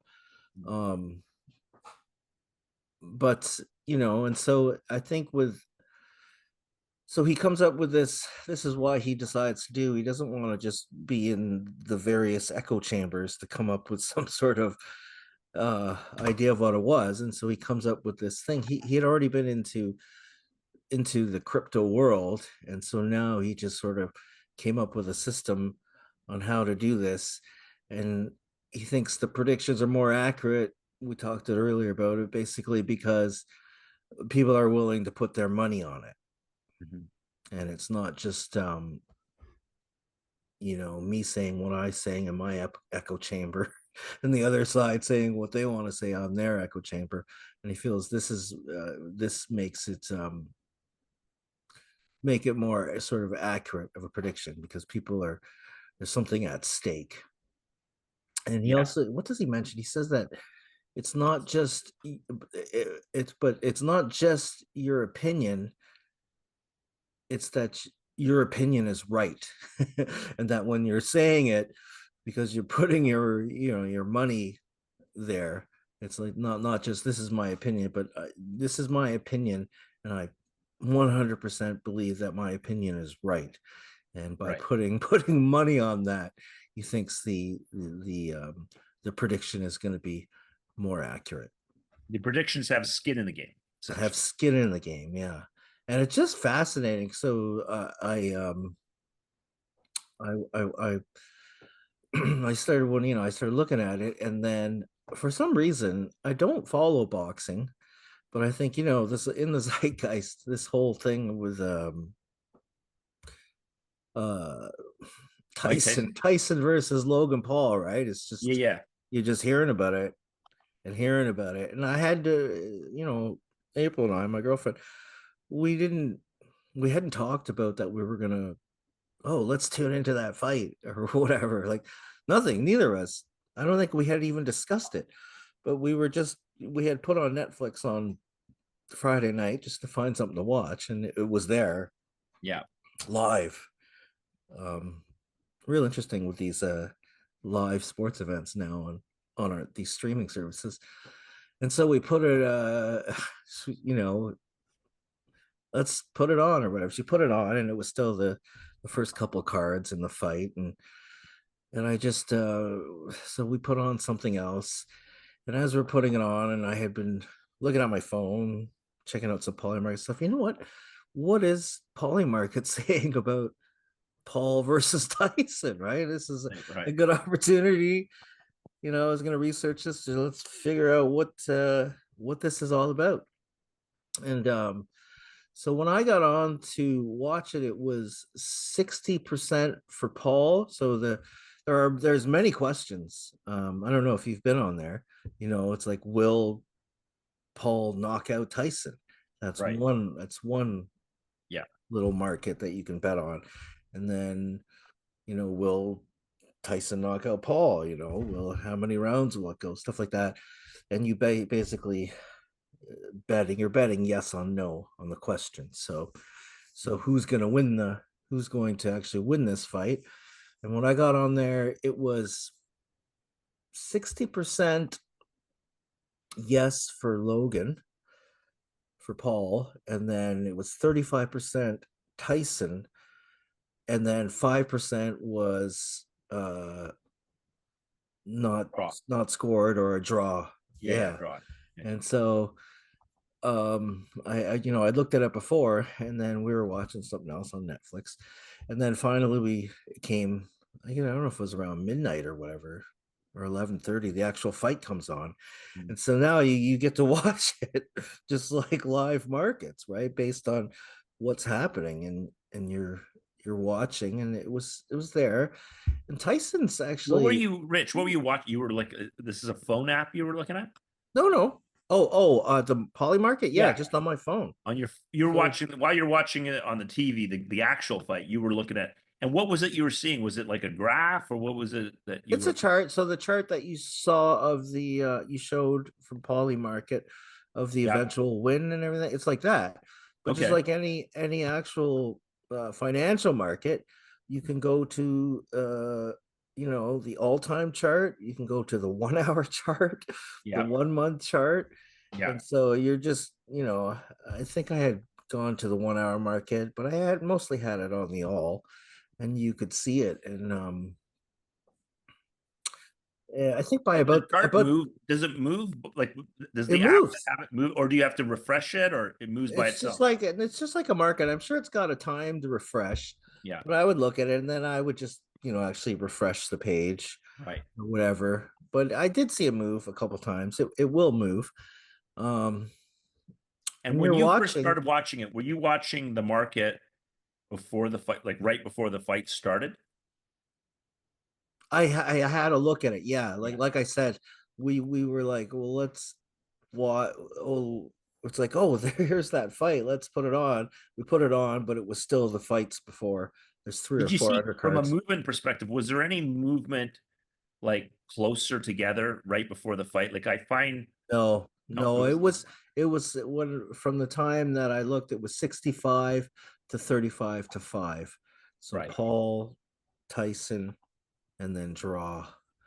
And Because it definitely in the election, the Polymarket, there was a move like right before the election, like in the days before the election, like there was a big move of like Harris or sorry, Trump was pulling it away, but then they started moving together. It was almost like different bettors were trying to cover or something, just to cover their bets or something like that. And I'm not sure what was the reason for the narrowing right before. yeah, I didn't have a look at I can actually. what was happening like right before. I had this is like really my first time even like looking at Yeah, yeah. like market and how it works. I just remember seeing at the present moment when I just before the fight, it was 65, 35, 40. Just trying to see if where is this thing now? Um, It was really strange. There was like Rosie Perez was one of the announcers. I don't know. Is she in the fight. in the yeah, like there was a couple of guys who seemed like regular sportscasters, and See, Rosie can Perez you was see this there. for a second? Can Yeah, you? I see it. Yeah. Yeah. So Trump is red, Harris is blue, and you can see they were going back and forth in August and September. The conventions, the assassination attempt, Hmm. her performance in the debate, and then starting in October, there was in the betting market there was a real separation like going, Hmm. and then but you can see right before the election there was this coming together, Hmm. like they were coming together again, and I don't know what was causing that. Like if people were basically trying to cover just in case they're wrong their bets, and you know what I mean, Yeah, and yeah, hedging. hedging their bets, Maybe. and then so I'm not sure if that was so I was just curious to see if that was like something that you always see, and if maybe a similar thing happened in the fight as well, but it sounds like it wasn't the case.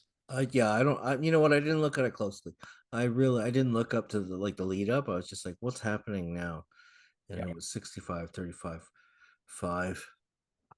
yeah. And so you Okay. go. So it went. It goes the first round. I think like sometime I think after like towards the end of the first round into the second round, it came closer. It was like 55-45, I think was around the At, closest it at the end of got. the first round before the second round started. Yeah, around Yeah. there. I don't know if Well, I if, have to if say, like I Tyson got a watched few that hits. fight, and the You first round watched? was a little bit more exciting, and Tyson seemed to be actually Sorry, wow. you said you did watch it. I did watch the Okay. fight. Like I didn't watch the Polymarket Uh-huh. thing during the fight, but I watched the fight. And the first round, I thought Tyson was moving surprisingly fast, and I thought, who he could knock this guy out because like Tyson was not only a real boxer, he was at one point one of the most elite boxers in the world. And you think about, and obviously one of the best knockout artists ever. Oh, And so you think, okay, does he have a puncher's chance? And Jake Paul, as much as he's a younger man, and like the truth about Jake Paul is he's not like he kind of has this track record of fighting retired MMA stars and not really elite yeah. level boxers, and it's kind of like his record's a little bit more suspect. He wasn't like an actual prize fighter that fought real competition, and so I think there was this thought after the first round. I thought, wow, like Tyson might knock him out here. Like, and I'm not surprised that the betting might have turned around in Tyson's favor. But then very quickly after that, Tyson got real tired, and the rest of the Yeah. rounds were actually um, very boring to watch. It was a very boring fight, and Yeah. I had seen some stuff suggestive that the way the fight purse was designed, that the longer Tyson was able to go the distance in the 8 rounds, the more he would get paid, which is surprising. Like if he had knocked Jake out in the first round, he would have got paid less than if he lost the fight, which he did, but lasted 8 rounds. That's right. And first of all, that's kind of terrible because I think if he did a first round knockout of Jake Paul, I think he should get paid more, not less. And second of all, I've watched Tyson fight way back since the 80s. the way he wins is when he knocks someone out early. Like if anyone said to me, "What's Tyson's chance of winning this fight?" Most people would say, "Well, he's going to have to knock him out early. If he doesn't knock him out early, chances are Jake's going to win." And that's exactly what happened. But like, Yeah. of course, like if Tyson's incentivized to make more money, if he's going to make $20 million for just surviving to the eighth round and make only $1 million or $2 million for knocking Jake out right away, why, like why he might go, well, why risk getting knocked out myself by trying to knock you out? And by the way, why even try to win the fight? Why not try to go to late 8 rounds? I want to win the most money. Yeah. Like, I mean, Yeah, I don't know I didn't know that. I did know. I think April mentioned to me they're both getting 20 million for the fight. No, I don't know how much she had researched that, but it sounds yeah, like there was a little more to it than that. Like if he went longer, he was going to get paid more. But you really did see it. So you were actually watching the fight, I watched the and fight. was the You know volume what? on? I had a similar experience to you. I didn't know the fight was going on, but the Yeah. funny thing was, it was like a friend of mine goes, "Hey, the fight's on Netflix. It's free, and why don't we all watch it?" And so we all went to a bar. So me and a couple of buddies of mine, we all went to a bar, had a beer, and watched the fight. And even my son, who doesn't know anything about boxing or whatever, he was at a sleepover, and he said, "Oh, Dad, we're gonna go over to my friends for a sleepover, and we're all gonna watch this fight on Netflix." Like everyone Yeah. was watching the thing, and it was like it's interesting, right? Like this is a big. People might not know, but this was actually a big fight, a big weekend for fights. Like there was this fight on Friday night, which honestly was a bit of a dud, and then there was a big fight on last night when I was at the casino playing poker. They had the big fight. So the UFC was having a fight between John Jones and Stipe Miocic, and John Jones is most people think he's the best MMA fighter in the history of the sport, and whereas Stipe was like the heavyweight, the most dominant heavyweight for many years, and they fought last night. Now John Jones won. Oh, That did you was a look at the huger fight. Polymarket before you watched? I didn't know. I have to admit, I didn't do the Polymarket because I was at the casino playing. Right, like in fact, I wasn't even like the fight was on the in the on the TV in the sports bar. I kept asking them to bring it to the TV close to the poker room, Mhm. and like so I had no control over anything like that. But and I we were playing poker at the time, but like that's a much bigger fight. Like that fight, Donald Trump, speaking of the election, Donald Trump was at that fight. Elon Musk was at that fight. Like everybody, like that was a huge fight. And it was a fight that was supposed to be relevant. Now, as it turns out, it was a bit of a one-sided fight as well. John Jones basically killed Stipe. Stipe hasn't fought in 2 or 3 years, and he's already 42. And so it Mm. was kind of a one-sided fight as well. So I suspect the Polymark had him winning it yeah, prior as well. But so did you have the volume on when you were watching the boxing match? because I was in a bar, it No. was on, but it No. wasn't very good. Like I couldn't Yeah. really make out what was going Well, on. it's funny. Like, so Rosie Perez was there, and the two announcers were just making fun of almost of Tyson, like saying Really? he doesn't look good, and I don't like what's happening with his legs. And he did. He looked unstable, eh? He was Yeah. okay, like maybe 1.5 rounds. Yeah. And then yeah, after about that one and a half rounds, he just in the market just started going up for Paul. Yeah. And I mean, basically for the rest of like, I agree with you. After round 2, 3, it was like he was just running around. He was for some reason chewing his biting his gloves. glove. I don't Yeah. know what that was. People said, "Oh, he's always done that." I don't remember him ever chewing his gloves. I remember him chewing Evander Holyfield's ear, but I don't remember him chewing his gloves. But maybe I missed that. I don't know. Yeah. Yeah.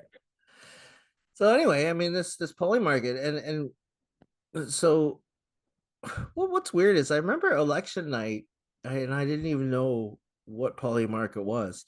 Scrolling through my Twitter feed, and somebody, one of the right leaning guys I was following, was like, "Guys, Polymarket has Trump at 100%." It wasn't near the end yet. It wasn't close to the end. Remember, we had talked about halfway through on the phone briefly, and you Are said, you talking about the "Oh, evening? Are you talking about the evening of the election? of the, yeah, of the actual election."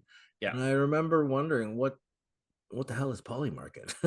It's like a, but it's got Trump at 100%, and I think it might have been about halfway through, or maybe it might have been just prior to when you called because you said, "Huh, it's looking like Trump's going to win this thing." I was Yeah. like, "Yeah, but we're only halfway through." You're like, "No, we're about 2/3." I think I had just saw that tweet. Something Polymarket says has put Trump at 100% already, or whatever. Mhm. So, Yeah, yeah. You know what? It got called by Polymarket sooner than it got called by NBC or any of the major news agencies. Like classically, an election is called by the news agencies, right? Like, okay, NBC has come out. Like if mhm, Fox comes out, like obviously you're going to sort of wait a little bit. Like if Fox comes out and declares it for Trump, you're going to sort of say, "Well, they're obviously biased towards Trump. We're not going to. We're gonna let's wait to see what ABC News says. Let's wait to see what MSNBC says." But once MSNBC starts, I think it was like I think at 2:30 in the morning, it was like at 267. So it wasn't quite at the 270. But Kamala had already announced that she wasn't going to speak that evening, that she mhm. would be I speaking the remember. next day, and then the crowd there dispersed from the Dems conventional area, and it was around that time that Trump came out with the family and basically declared himself the winner. We always knew he was going to declare himself the winner at some point, whether he won or not. That was going to be a for sure thing. But he came out at 2:30. Yeah, Fox certainly declared. I don't know exactly. I went to bed at that point. yeah.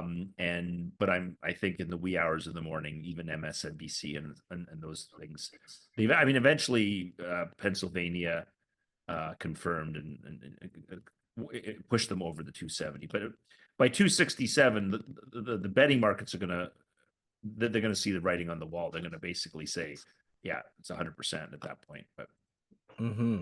I mean, so yeah, I mean, I don't know how many. Is there other poly markets? Is there other prediction markets? yeah, no, there are actually. There, Actually, I so, can answer that question. but I don't think, are they maybe not crypto? So this one is Yeah, specifically so happening on crypto. I don't know if they're crypto. Obviously, Polymarket is designed on Polygon, which is a L2 off of Ethereum. So it's obviously a very That's right. crypto based market. So this is actually from Harry's supermodel prediction. Basically, he said Polymarket for a comparison, the Hmm. current Polymarket odds at the time of me writing my prediction shows Trump at 63% and Harris at 37%. So that's Polymarket. Then he goes on to say Kalshi, Betfair, and other markets all point in the same direction, but Hmm. lag a little bit behind. So Kalshi had Trump at 59%, Betfair had Trump at 61.7%. So there are other prediction betting markets. I don't know if they're crypto or not, but they were also betting for Trump. Sounds like their numbers were just a little bit lower than what Hmm. Polymarket was. Hmm. I'll have to look into these other things. I mean, it doesn't appear. I mean, for what's his name to get it right. Certainly, these Copland these prediction markets probably think they're more accurate than the polls because there's skin in the game. I mean, what do you think? It seems like Yeah, I mean, I don't think that could be out. They can be 100% right. It's seeing as uh, Crane pretty much got a bang on, yeah. and it's not. Well, and we also have that example. Remember, as I was mentioning earlier, where in the UK Brexit poll, it wasn't Polymarket, but it was a betting market. The betting market Oh, sorry, I was didn't more realize that. wrong than the polls. Sorry, it was a betting market. That's It was right. a betting market there. Remember the one that we were sort of saying the Right, betting market Brexit. for Brexit was like they had an 80%. They were offering odds of 4-1, so they were That's had an right. 80% that it was going to be a stay vote, and the polls were much closer. They still thought it was going to be a stay, but they thought it was probably going to be much closer than that. And so Hmm. both the polls and the betting markets were wrong on Brexit, but the betting markets were more wrong. They're Interesting. even more wrong. Yeah. Like, I mean, just to clarify again, right? Just for the listeners, like, so the polls are the polls. So the polls are, people. call up various, let's say you're running a poll and you have 1,000 telephone calls and you call people and ask them who you're voting for. And maybe people lie. Maybe people that are more likely to vote for Trump don't pick up the phone or don't tell you the right answer. Maybe people that are, maybe your poll is a small sample size and it's not very representative, or you chose to call only cities, and so you're going to be skewed toward like. There's all sorts of reasons why a poll can be wrong, but polling data is simply saying I've asked people what they think that they're going to vote for, and they've told me beforehand at various stages. And then there's exit polls. People are exiting the voting booth, and you're asking, hey, who did you vote for? Again, you don't know if they're lying or not, but like people are saying, hey, I just voted and I voted for Kamala or whatever like that. And so that's polling data. Then you have models. You have people like Harry Crane and Nate Silver who say that we're going to take the polling data, we're going to take other data, and we're going to massage the data, but with our model, and we're not going to tell. Well, I'm gonna sort of allude to what my model's doing, but I'm not going to actually. The only reason I'm alluding to what my model's doing is so that it to some extent creates greater authenticity and validity of my model, that you'll believe in it. But at the end of the day, I'm not going to tell you the nitty-gritty details of my model, because otherwise then it won't be worth anything. Anybody could just use it then. So it's a secret sauce, secret formula, a proprietary model. And then there's the betting markets. And so the betting markets are basically, what are people betting who they think is going to win, and they're going to be putting money on it. And now the betting markets might be looking at the polling data. The betting markets might be looking at the modeling data. Like there's something that determines how people place their bets. And some people place their bets because, they just like Trump. Some people place the bets because they like the Dems. And some people place their bets because they're educated bettors. Like in sports betting, there are people who, like, they'll bet for the Buffalo Bills because that's their team. And then there's other people that are professional sports bettors, and they're constantly scouring information, injury reports, and this and that, trying to find out, is there any reason? And then there are other people who will bet. They'll sort of say, hey, what are the betting odds giving? And are the odds getting out of hand? Like, I think this team is more likely to win, but they're giving way too many odds for that. I'm going to take the underdog because like I'm just getting too much betting odds for it. Unlike me, they're getting adequate odds to chase their flush. I was chasing the flush without the odds. But so there's all sorts of reasons, and similar to the Brexit example, just because people have skin in the game doesn't necessarily mean they're right.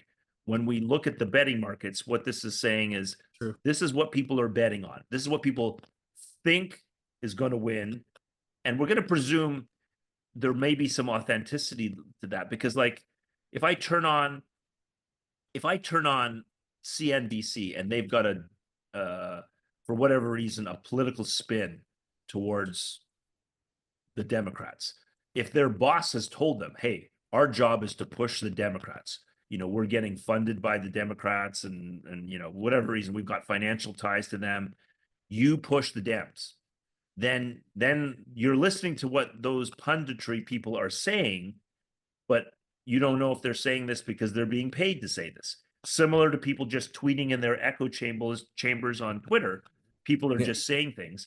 The presumption being is when people are actually betting money, they're going to be unwilling to lie about it because, essentially they're going to be like, this is what you truly believe, either because you're educated about it or maybe you're not educated about it, but you're an undying MAGA fan. You're going to vote for Trump no matter what he does, no matter what he says.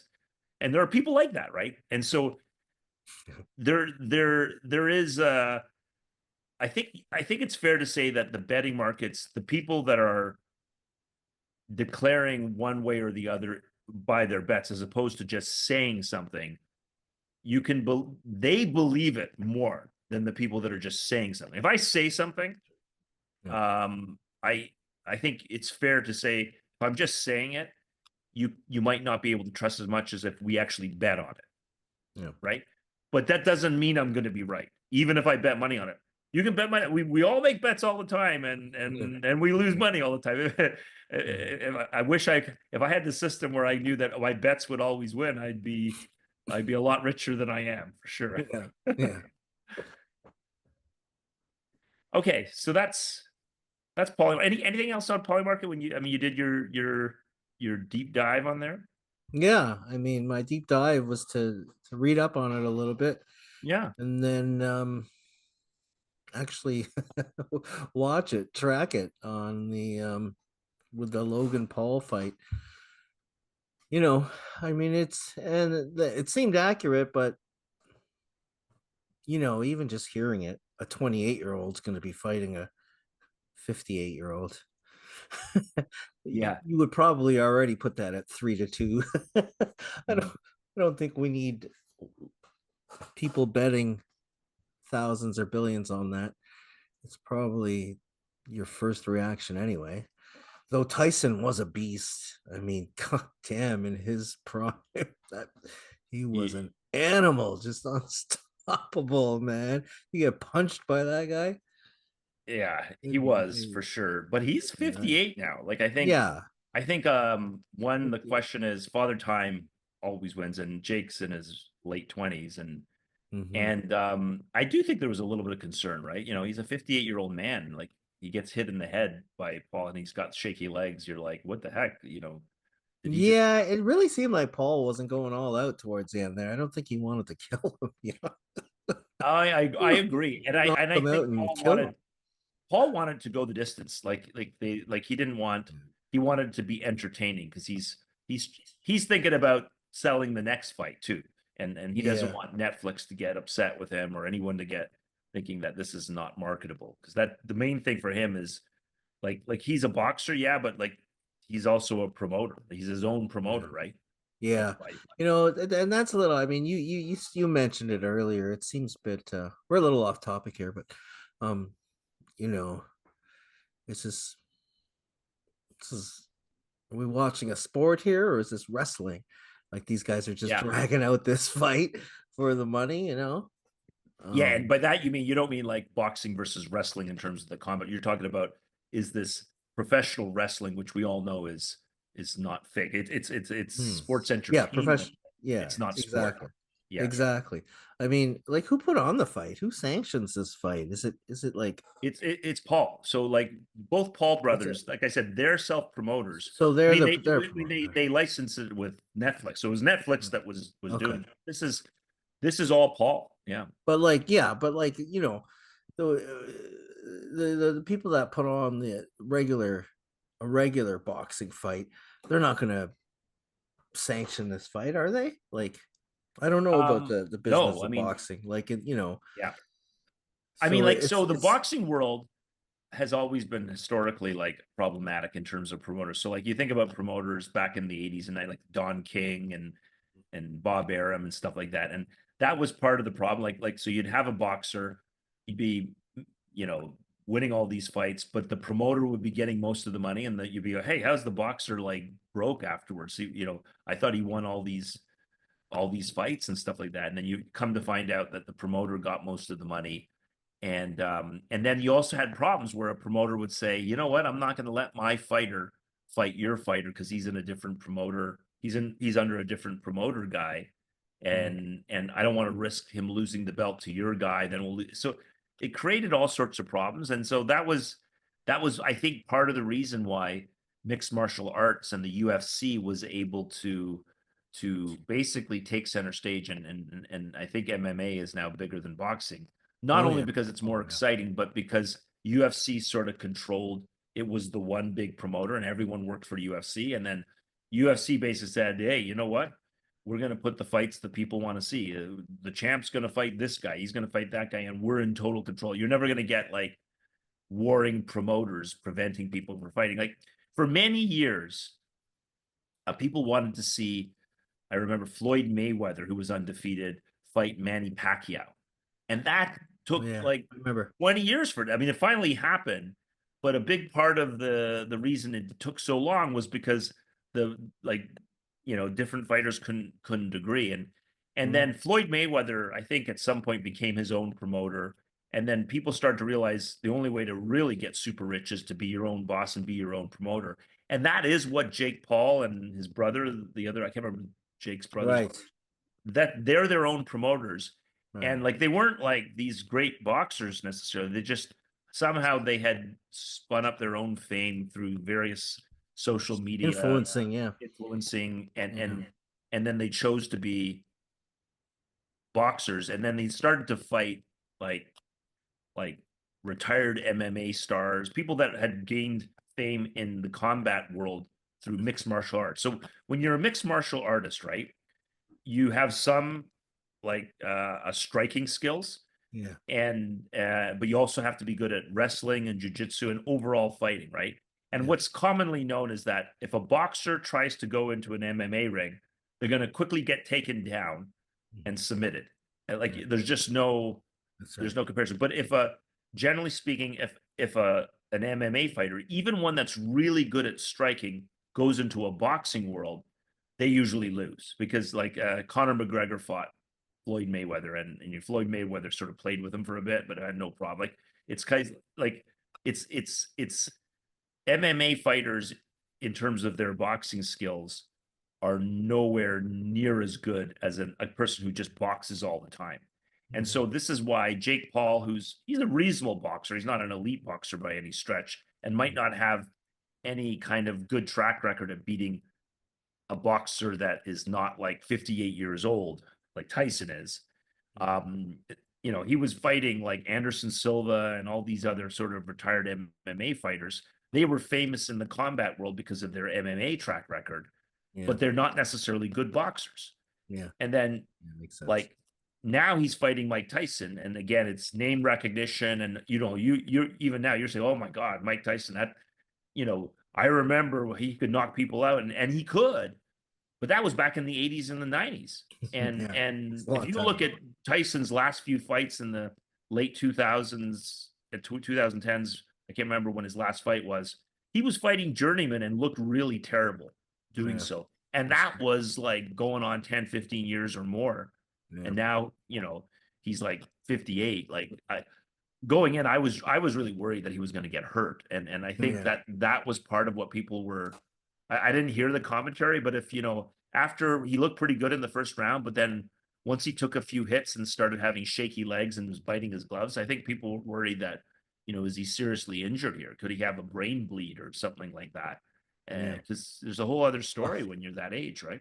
Yeah. And now he's being humiliated with that meme. Yeah, Have you yeah. seen that meme of I him? haven't seen it. No, I haven't. Oh, jeez. Him biting the Anyway, gloves. anyways, where we went way Yeah. off topic there.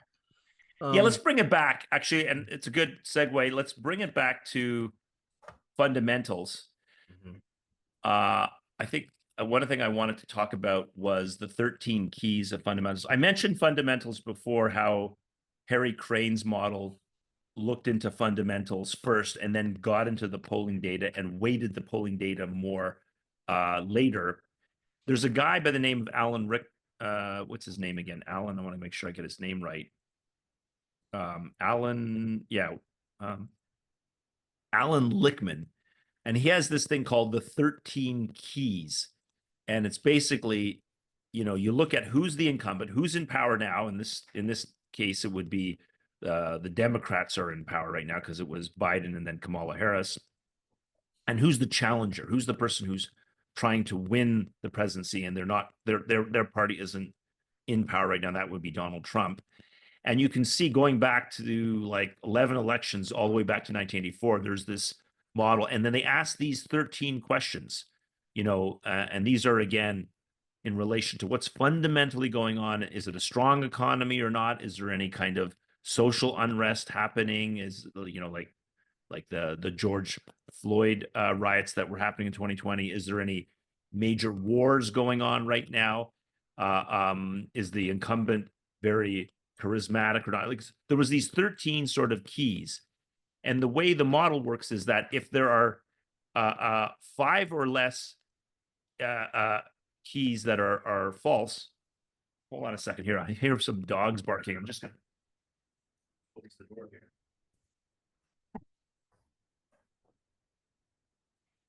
Sorry, I have dogs. I don't know if you heard those dogs.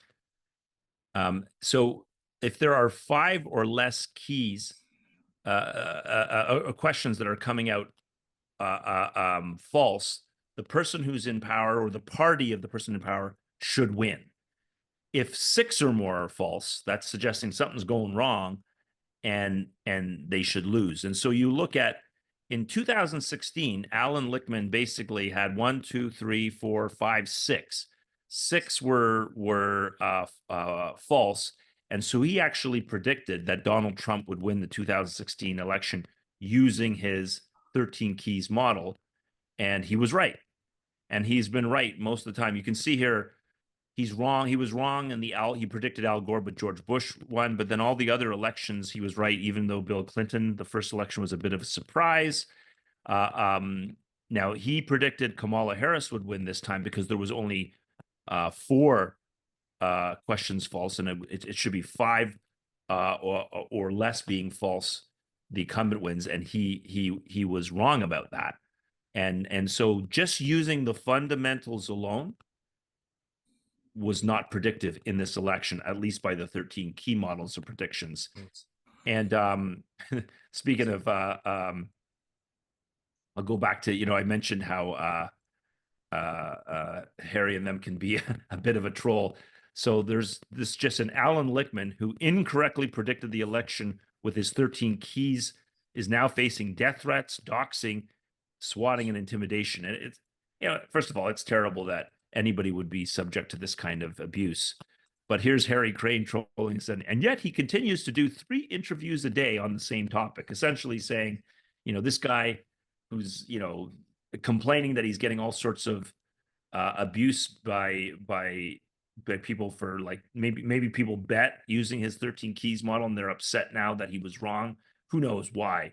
But like, Allan Lichtman is going on TV and doing interviews multiple times a day trying to discuss on this topic. And so I think Harry's basically saying, listen, if you got your model out there and you're out there actively defending it, even when it was wrong, expect you're going to get some blowback from it, and which I think is fair. But again, it just shows you how this crowd of people are there. They don't suffer fools well, that's for sure. And I get it. I mean, there's lots of reasons why that's the case, because a lot of people will get their own levels of criticism. If Harry's fully aware that if he got his model wrong, if he had made that prediction similar to how Nate Silver had predicted that Hillary was going to win, if he had got it wrong, he would have had to eat a lot of crow, and he would have taken a lot of criticism as well.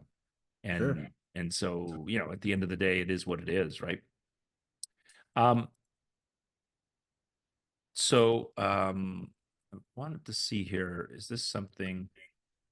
Yeah. Oh, so this is an interesting thing. I think we need to share this, because this is where it really, nope, that's not working again. Sorry about the shares, guys. It's sometimes hard to aim the shares properly. I hope you're seeing this now, though. Yep. So we see here, I've got here the New York Times, which is, pretty left-wing leaning. So it's declaring, this was their final declaration of the presidential election wins: 312 for Trump, 226 for Harris. So you can take this to the bank. A left-leaning thing was making its final declaration. And so I'll put this up as the actual official win. And then Nate Silver came out and said something to the effect of, this is after the election. He said it was going to be close, and it was probably going to be Harris. It wasn't close. It was a bit of a modern day landslide for Trump. But then he came out afterwards and said, hey, it took me a bit of time to realize this, but it turns out the actual election map that we got on Tuesday was the model's modal map, the one that occurred by far the most often in our simulations. Remember when he said he ran 80,000 simulations? So even though he came out, I showed you his prediction. He didn't come out he didn't come out with any electoral map in his published prediction. He didn't say how many. He said, here's a bunch of times that we ran it, and each prediction has become more and more vague. Now he's coming out and showing. So this is, if you see on this graph on the right, this is him running the model 80,000 times. And this is the frequency with which the Electoral College numbers come in at 277 for Trump, or 277 this way for Harris. And you can see that what he's saying here is that there's this, the mode is like, for like this number here corresponds to 312. See this spike here? Yep. And when he ran the model 80,000 times, the spike that was the highest, the most number of spikes came in at 312 for Trump. Mm. And so he's basically saying, hey, our model's not that bad. The map that it predicts the most often was actually the map that won. Mm-hmm. And I can't like anybody who understands statistics or understands like this is like basically what you're seeing here is noise. And he's just happens to be a spike of noise that he's claiming as a validation for his model, because it just sort of randomly happened that the spike that happened to be the tallest. I mean, this spike's pretty tall too, and it was obviously nowhere near that. It's literally like you've got a machine or a model that's spitting out noise, and it just randomly happened to be one of those spikes that happened to be the tallest, corresponding to the actual election map. It's again coming to the perspective of that saying, even a stopped watch. Like if you have a watch and it's broken, right? Mm-hmm. It's not working. It's not moving. It's stuck at 11 o'clock in the morning, or it's stuck at 11 o'clock. Well, every time the time comes to 11 a.m. or 11 p.m., your watch is going to be right. Like even a stopwatch is right twice a day. That's the thing. Yep. Yep. And so for him to come out and say, hey, by the way, after the fact, I know I was kind of like non-committal. I said I wasn't sure who was going to win. I know I said I wasn't sure, but it's probably going to be Harris. I said it was going to be close, and it was actually not close. I just wanted to point out that like this random spike of noise happened to coincide with what actually happened. It is so like anybody who understands statistics and probability, like a person like Harry Crane does, like will just like they will just fry you for this. And not I'm not going to throw up more trolling tweets, but and at that point it wasn't even just Harry Crane. It was like other people, even people that are favorable of Nate Silver, are going, Nate, if you're interpreting stuff this way, like I'm a little bit worried about how you're looking at data, because you're looking at data in a funny way. So one of the things that I know Crane was talking about in terms of the differences between their model was model stability. And I'll show you the two models side by side. So here's Nate Silver's model is on the left here, and Harry Crane's model is on the right. And you can see here, and this is as the time goes on, and you can see it kept switching from Trump to Harris to Trump to Harris. And what Harry was saying is this is a sign of a noise machine. Like it's basically going back and forth, and it's probably going to settle out at 50-50. And in fact, Harry Crane predicted Nate's model was going to just keep flipping back and forth between Trump and Harris and finally end up around 50-50. And that is exactly what the model happened. In comparison, going from September to November, there was an eventual switch from Trump to Harris after the convention bounce. And then it just progressively, as they moved away from fundamentals and increasing polling data, progressively spread from Trump to Harris. I think they did factor in some of the betting data. I'm not sure, but then you can see this sort of coming back down again and then separating out. So he said his model was much more stable, and it is more stable in so much as stability is a sign of a model being less likely to be noise. That's what Harry Crane is pointing to. Okay. That's there. And so I think, and I know we're getting close to the end, people are probably getting tired, but I think the last concept I wanted to talk about was noise. You got a little bit of a concept there in the context of oops, you got a little context there in terms of the model stability. And the thing I wanted to share here is this one here, and I think you can see this now. And so just go back. Here's the Brexit data. Again, a lot of signaling around the 50-50 mark. To me, that looks like noise. Here's the Nate Silver model fluctuating from Trump to Harris, bouncing around. And again, the modal map. Again, this is noise. It's not one strong signal. It's just a bunch of signal everywhere. Yeah, it just happens that this is a higher signal, but I don't think that's interpretable. And So when we talk about noise, like there's signal is the true signal. It means something. It actually tracks objective reality and is actually predictive. Noise is just random stuff. And occasionally it can be right, but that's just by chance alone, like the stopwatch is right twice a day, right? And so we should talk about noise. And the last figure I want to show you is an interesting thing. This actually comes from a book by Daniel Kahneman and his team before he died, in terms of and we'll put in the liner notes some of these things that we've been talking about, but this comes from his book on noise. And this is, I think this illustrates a good concept between signal to noise and what this means. So imagine you have four teams of people that are like shooting at a target, okay? And you got team A, team B, team C, and team D. You can see this? Mm-hmm. And so in the four teams, what we can see here is that there's two aspects that I want you to think about. There's an aspect of like how reproducible or tight their aim is. And we can see here that team A and team B are pretty tight. They shoot, and when they shoot, they hit the target around the same location again and again and again. Whereas team C, sometimes they shoot and hit the bullseye, sometimes they're here, sometimes they're here. Like it's more spread out. Similar, team D is more spread out, right? Yep. And the other thing I want to point out is that team B seems to be a little bit off. Maybe they're a little bit biased. They're not hitting the bullseye. They're a little bit down and to the left from the intended target. You see that? Mm-hmm. Similarly, team D is also down and to the left. See what I mean? In comparison to team C. Mm-hmm. So both teams A and B are more reproducible. They're more efficient. And then whereas teams C and D are more spread out, they're not able to sort of keep hitting the same spot. Team C doesn't seem to have a bias. It's just going to hit everywhere. Team D has a bit of a bias. Similar, they have the same bias as team B, but they're just not accurate. Okay.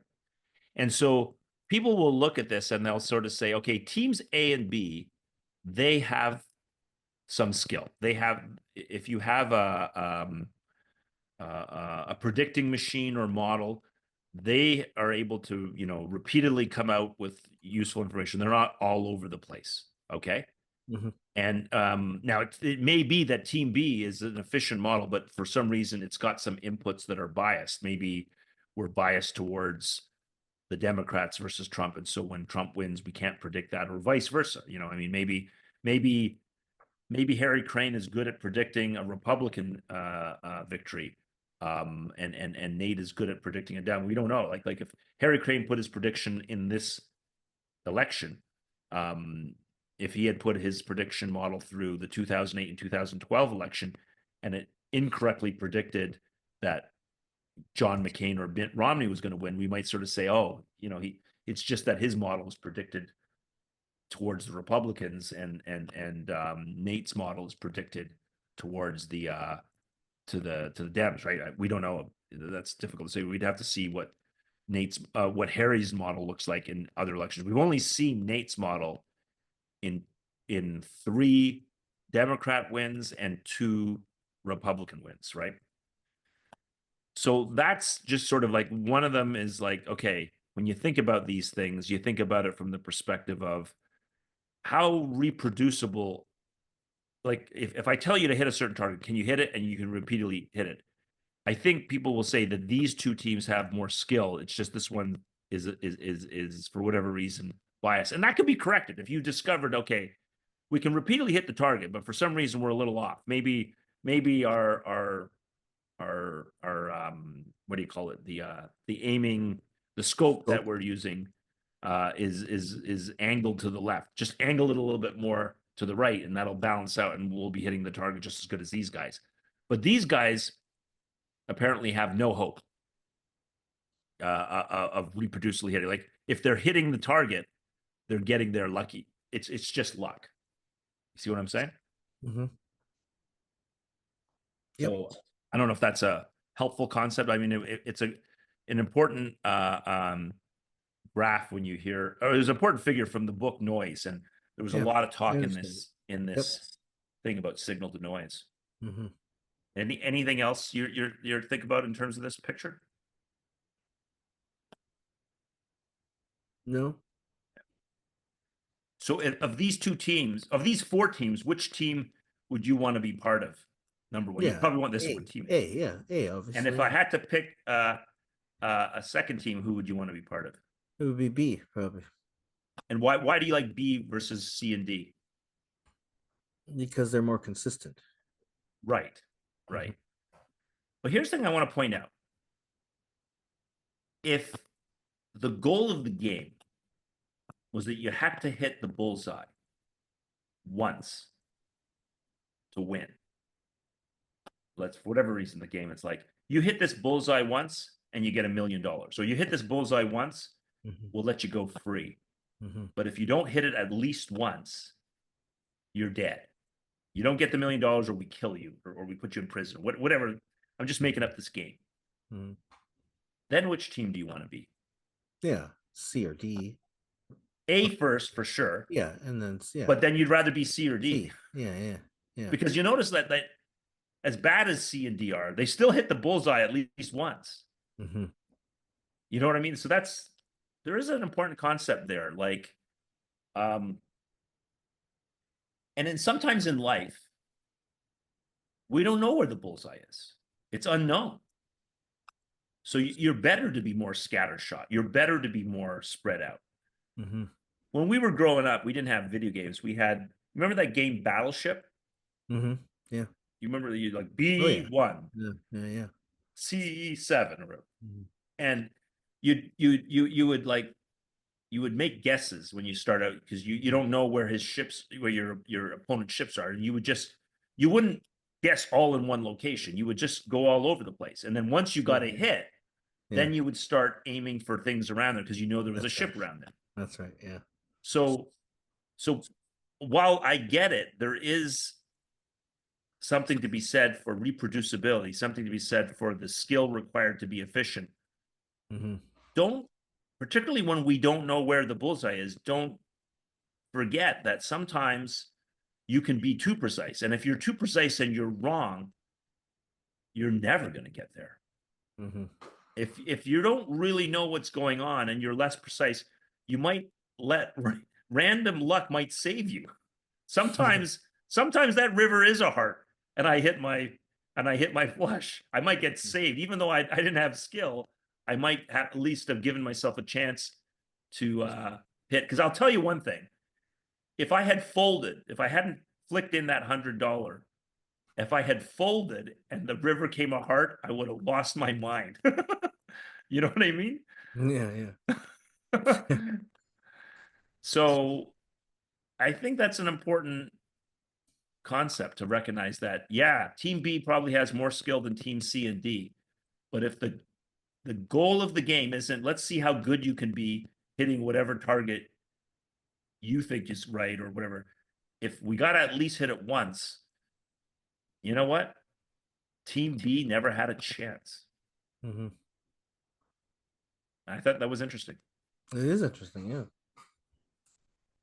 So, I mean, one of the things when we talk about signal and signal to noise ratio, and you and I were talking about some other concepts of almost fiction, and we were talking about these during World War II, the shortwave radios people would use to try to pick up signals.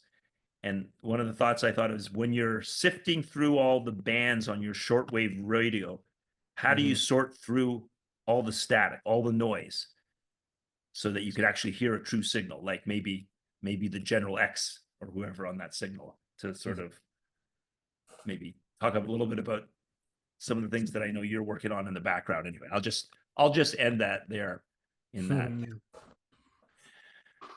Okay, so that's it. Yeah. Trump 2.0. Who could have predicted it? At least for this time around, not Nate Silver, but it seems that Harry Crane did a pretty good job with his model. I don't know if he'll do as good a job in future models. He should test it out again, particularly when the Dems are favored and when the Dems will. It'd be really interesting to see if his model could also predict a Dem victory, because it seemed like Nate's model was only good whenever the Dems won, whether it was the two Obama elections or the Biden election. He predicted correctly, but he got it wrong whenever Trump won. I don't know if Harry Crane's model has a bias the other way, but if the next time the election comes and let's say Gavin Newsom is, I don't know, running against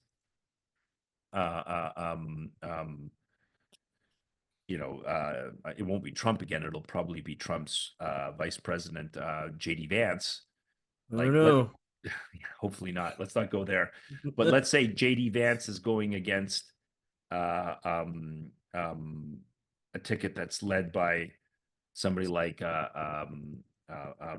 Gavin Newsom or what have you, and for whatever reason things have shifted. The House and the Republican have gone blue, and people have been upset with all these chaotic changes that Trump has tried to put in, and there's been pushback against that.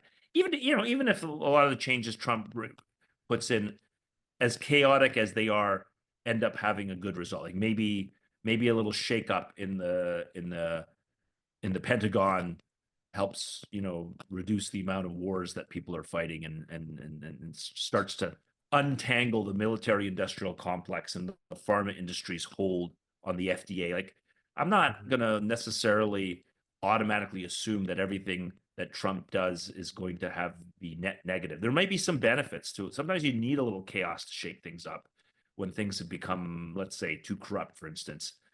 I will say, though, if you do shake things up, you're going to rustle a lot of feathers. And that end result might be there'll be some blowback to it that could hurt him politically and or hurt his incumbent. So, whoever, if let's make the presumption he's too old or just decides that's it, I'm not going to run again, and let JD take it from here. Maybe JD loses. And so if Harry Crane goes through a prediction using his similar model and is able to predict a Democrat victory when it happens, then I'm going to have a lot more what do you call it, belief, or a lot more thinking that, okay, Harry Crane's model is a lot more valid. I'll have a lot more confidence in that model, because they're going to say, hey, it's not only able to predict once, it's able to predict twice, and it's able to predict regardless of which party eventually wins, which is something that it doesn't seem like the Nate Silver model is able to do, at least as far as I can tell. Yeah. That's it. That's all I wanted to talk about in sort of this predicting the election. I have to admit, it was a surprising result. If I was going to say what I thought, I thought that I thought it was going to be close. I'm going to say I thought it was going to be a close election, not a landslide or modern day landslide. And I think I was wrong on that. I probably did think that Trump was going to win. I just think that it was too much uphill battle for her. Like the Biden had really low approval ratings. He dropped out so late. She had very little time. I don't think she had a fair chance, to be frank. Like, for her to have to run. Nobody's ever done that. Nobody's ever been like like okay, a month. What did she have? Like a month or two? Couple of months. Like not only that, but like you got to remember, the first presidential election was Biden, not her. When have we ever had a candidate take over after there's already been a debate? I'm sorry, first debate was already run by Biden. So you're right. You're right. Yeah. So like that's never happened before. So it's not like she had a fair shake. And so I'm not saying that the Dems did the right thing and they should have had a primary or whatever, or like a super fast primary. Probably in retrospect, it's easier to say. All I'm saying is, because of the way things happened, I think I thought Trump was going to win. Just not, and I'm not advocating for Trump or anything. I'm just saying I thought he was going to win. I just thought it was going to be a close election, and I was wrong about that. So yeah, no, I did too. Yeah. I thought, and I think the polls were saying it was going to be close. the news was saying, yeah, like 50-50, right? The news were saying, and they were getting it from the polls, which is where they usually get it. And as we said, it's 538 Nate Silver that aggregates and analyzes those polls. And the polls were wrong. And the models that were based on the polls were wrong. Mhm. And this time, the betting markets got it right. This time, Harry Crane's model, which is a mixture of fundamentals polls and maybe some betting market stuff, got it right. Well, we'll see Mhm. next time. Yeah, we'll see. 20 I guess we're looking, like you said, so let's see what happens in 2026, I guess. 2026 for the by-elections and 2028 By-elections. for the next presidential election, whoever that's All going right. to be. All right. I'm sure Thanks, we'll cover Cuz. it. Until next time. All right, see ya.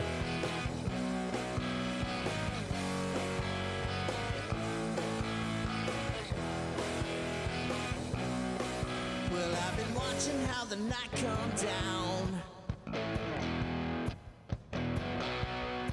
I got to feeling like I don't know how. So I went trying just to make last call. When she slammed me in the side door, I'm undercover, yeah, I've been hiding out, I've been discovered, she blew my cover, and now there's no way out, there ain't no way out of here tonight.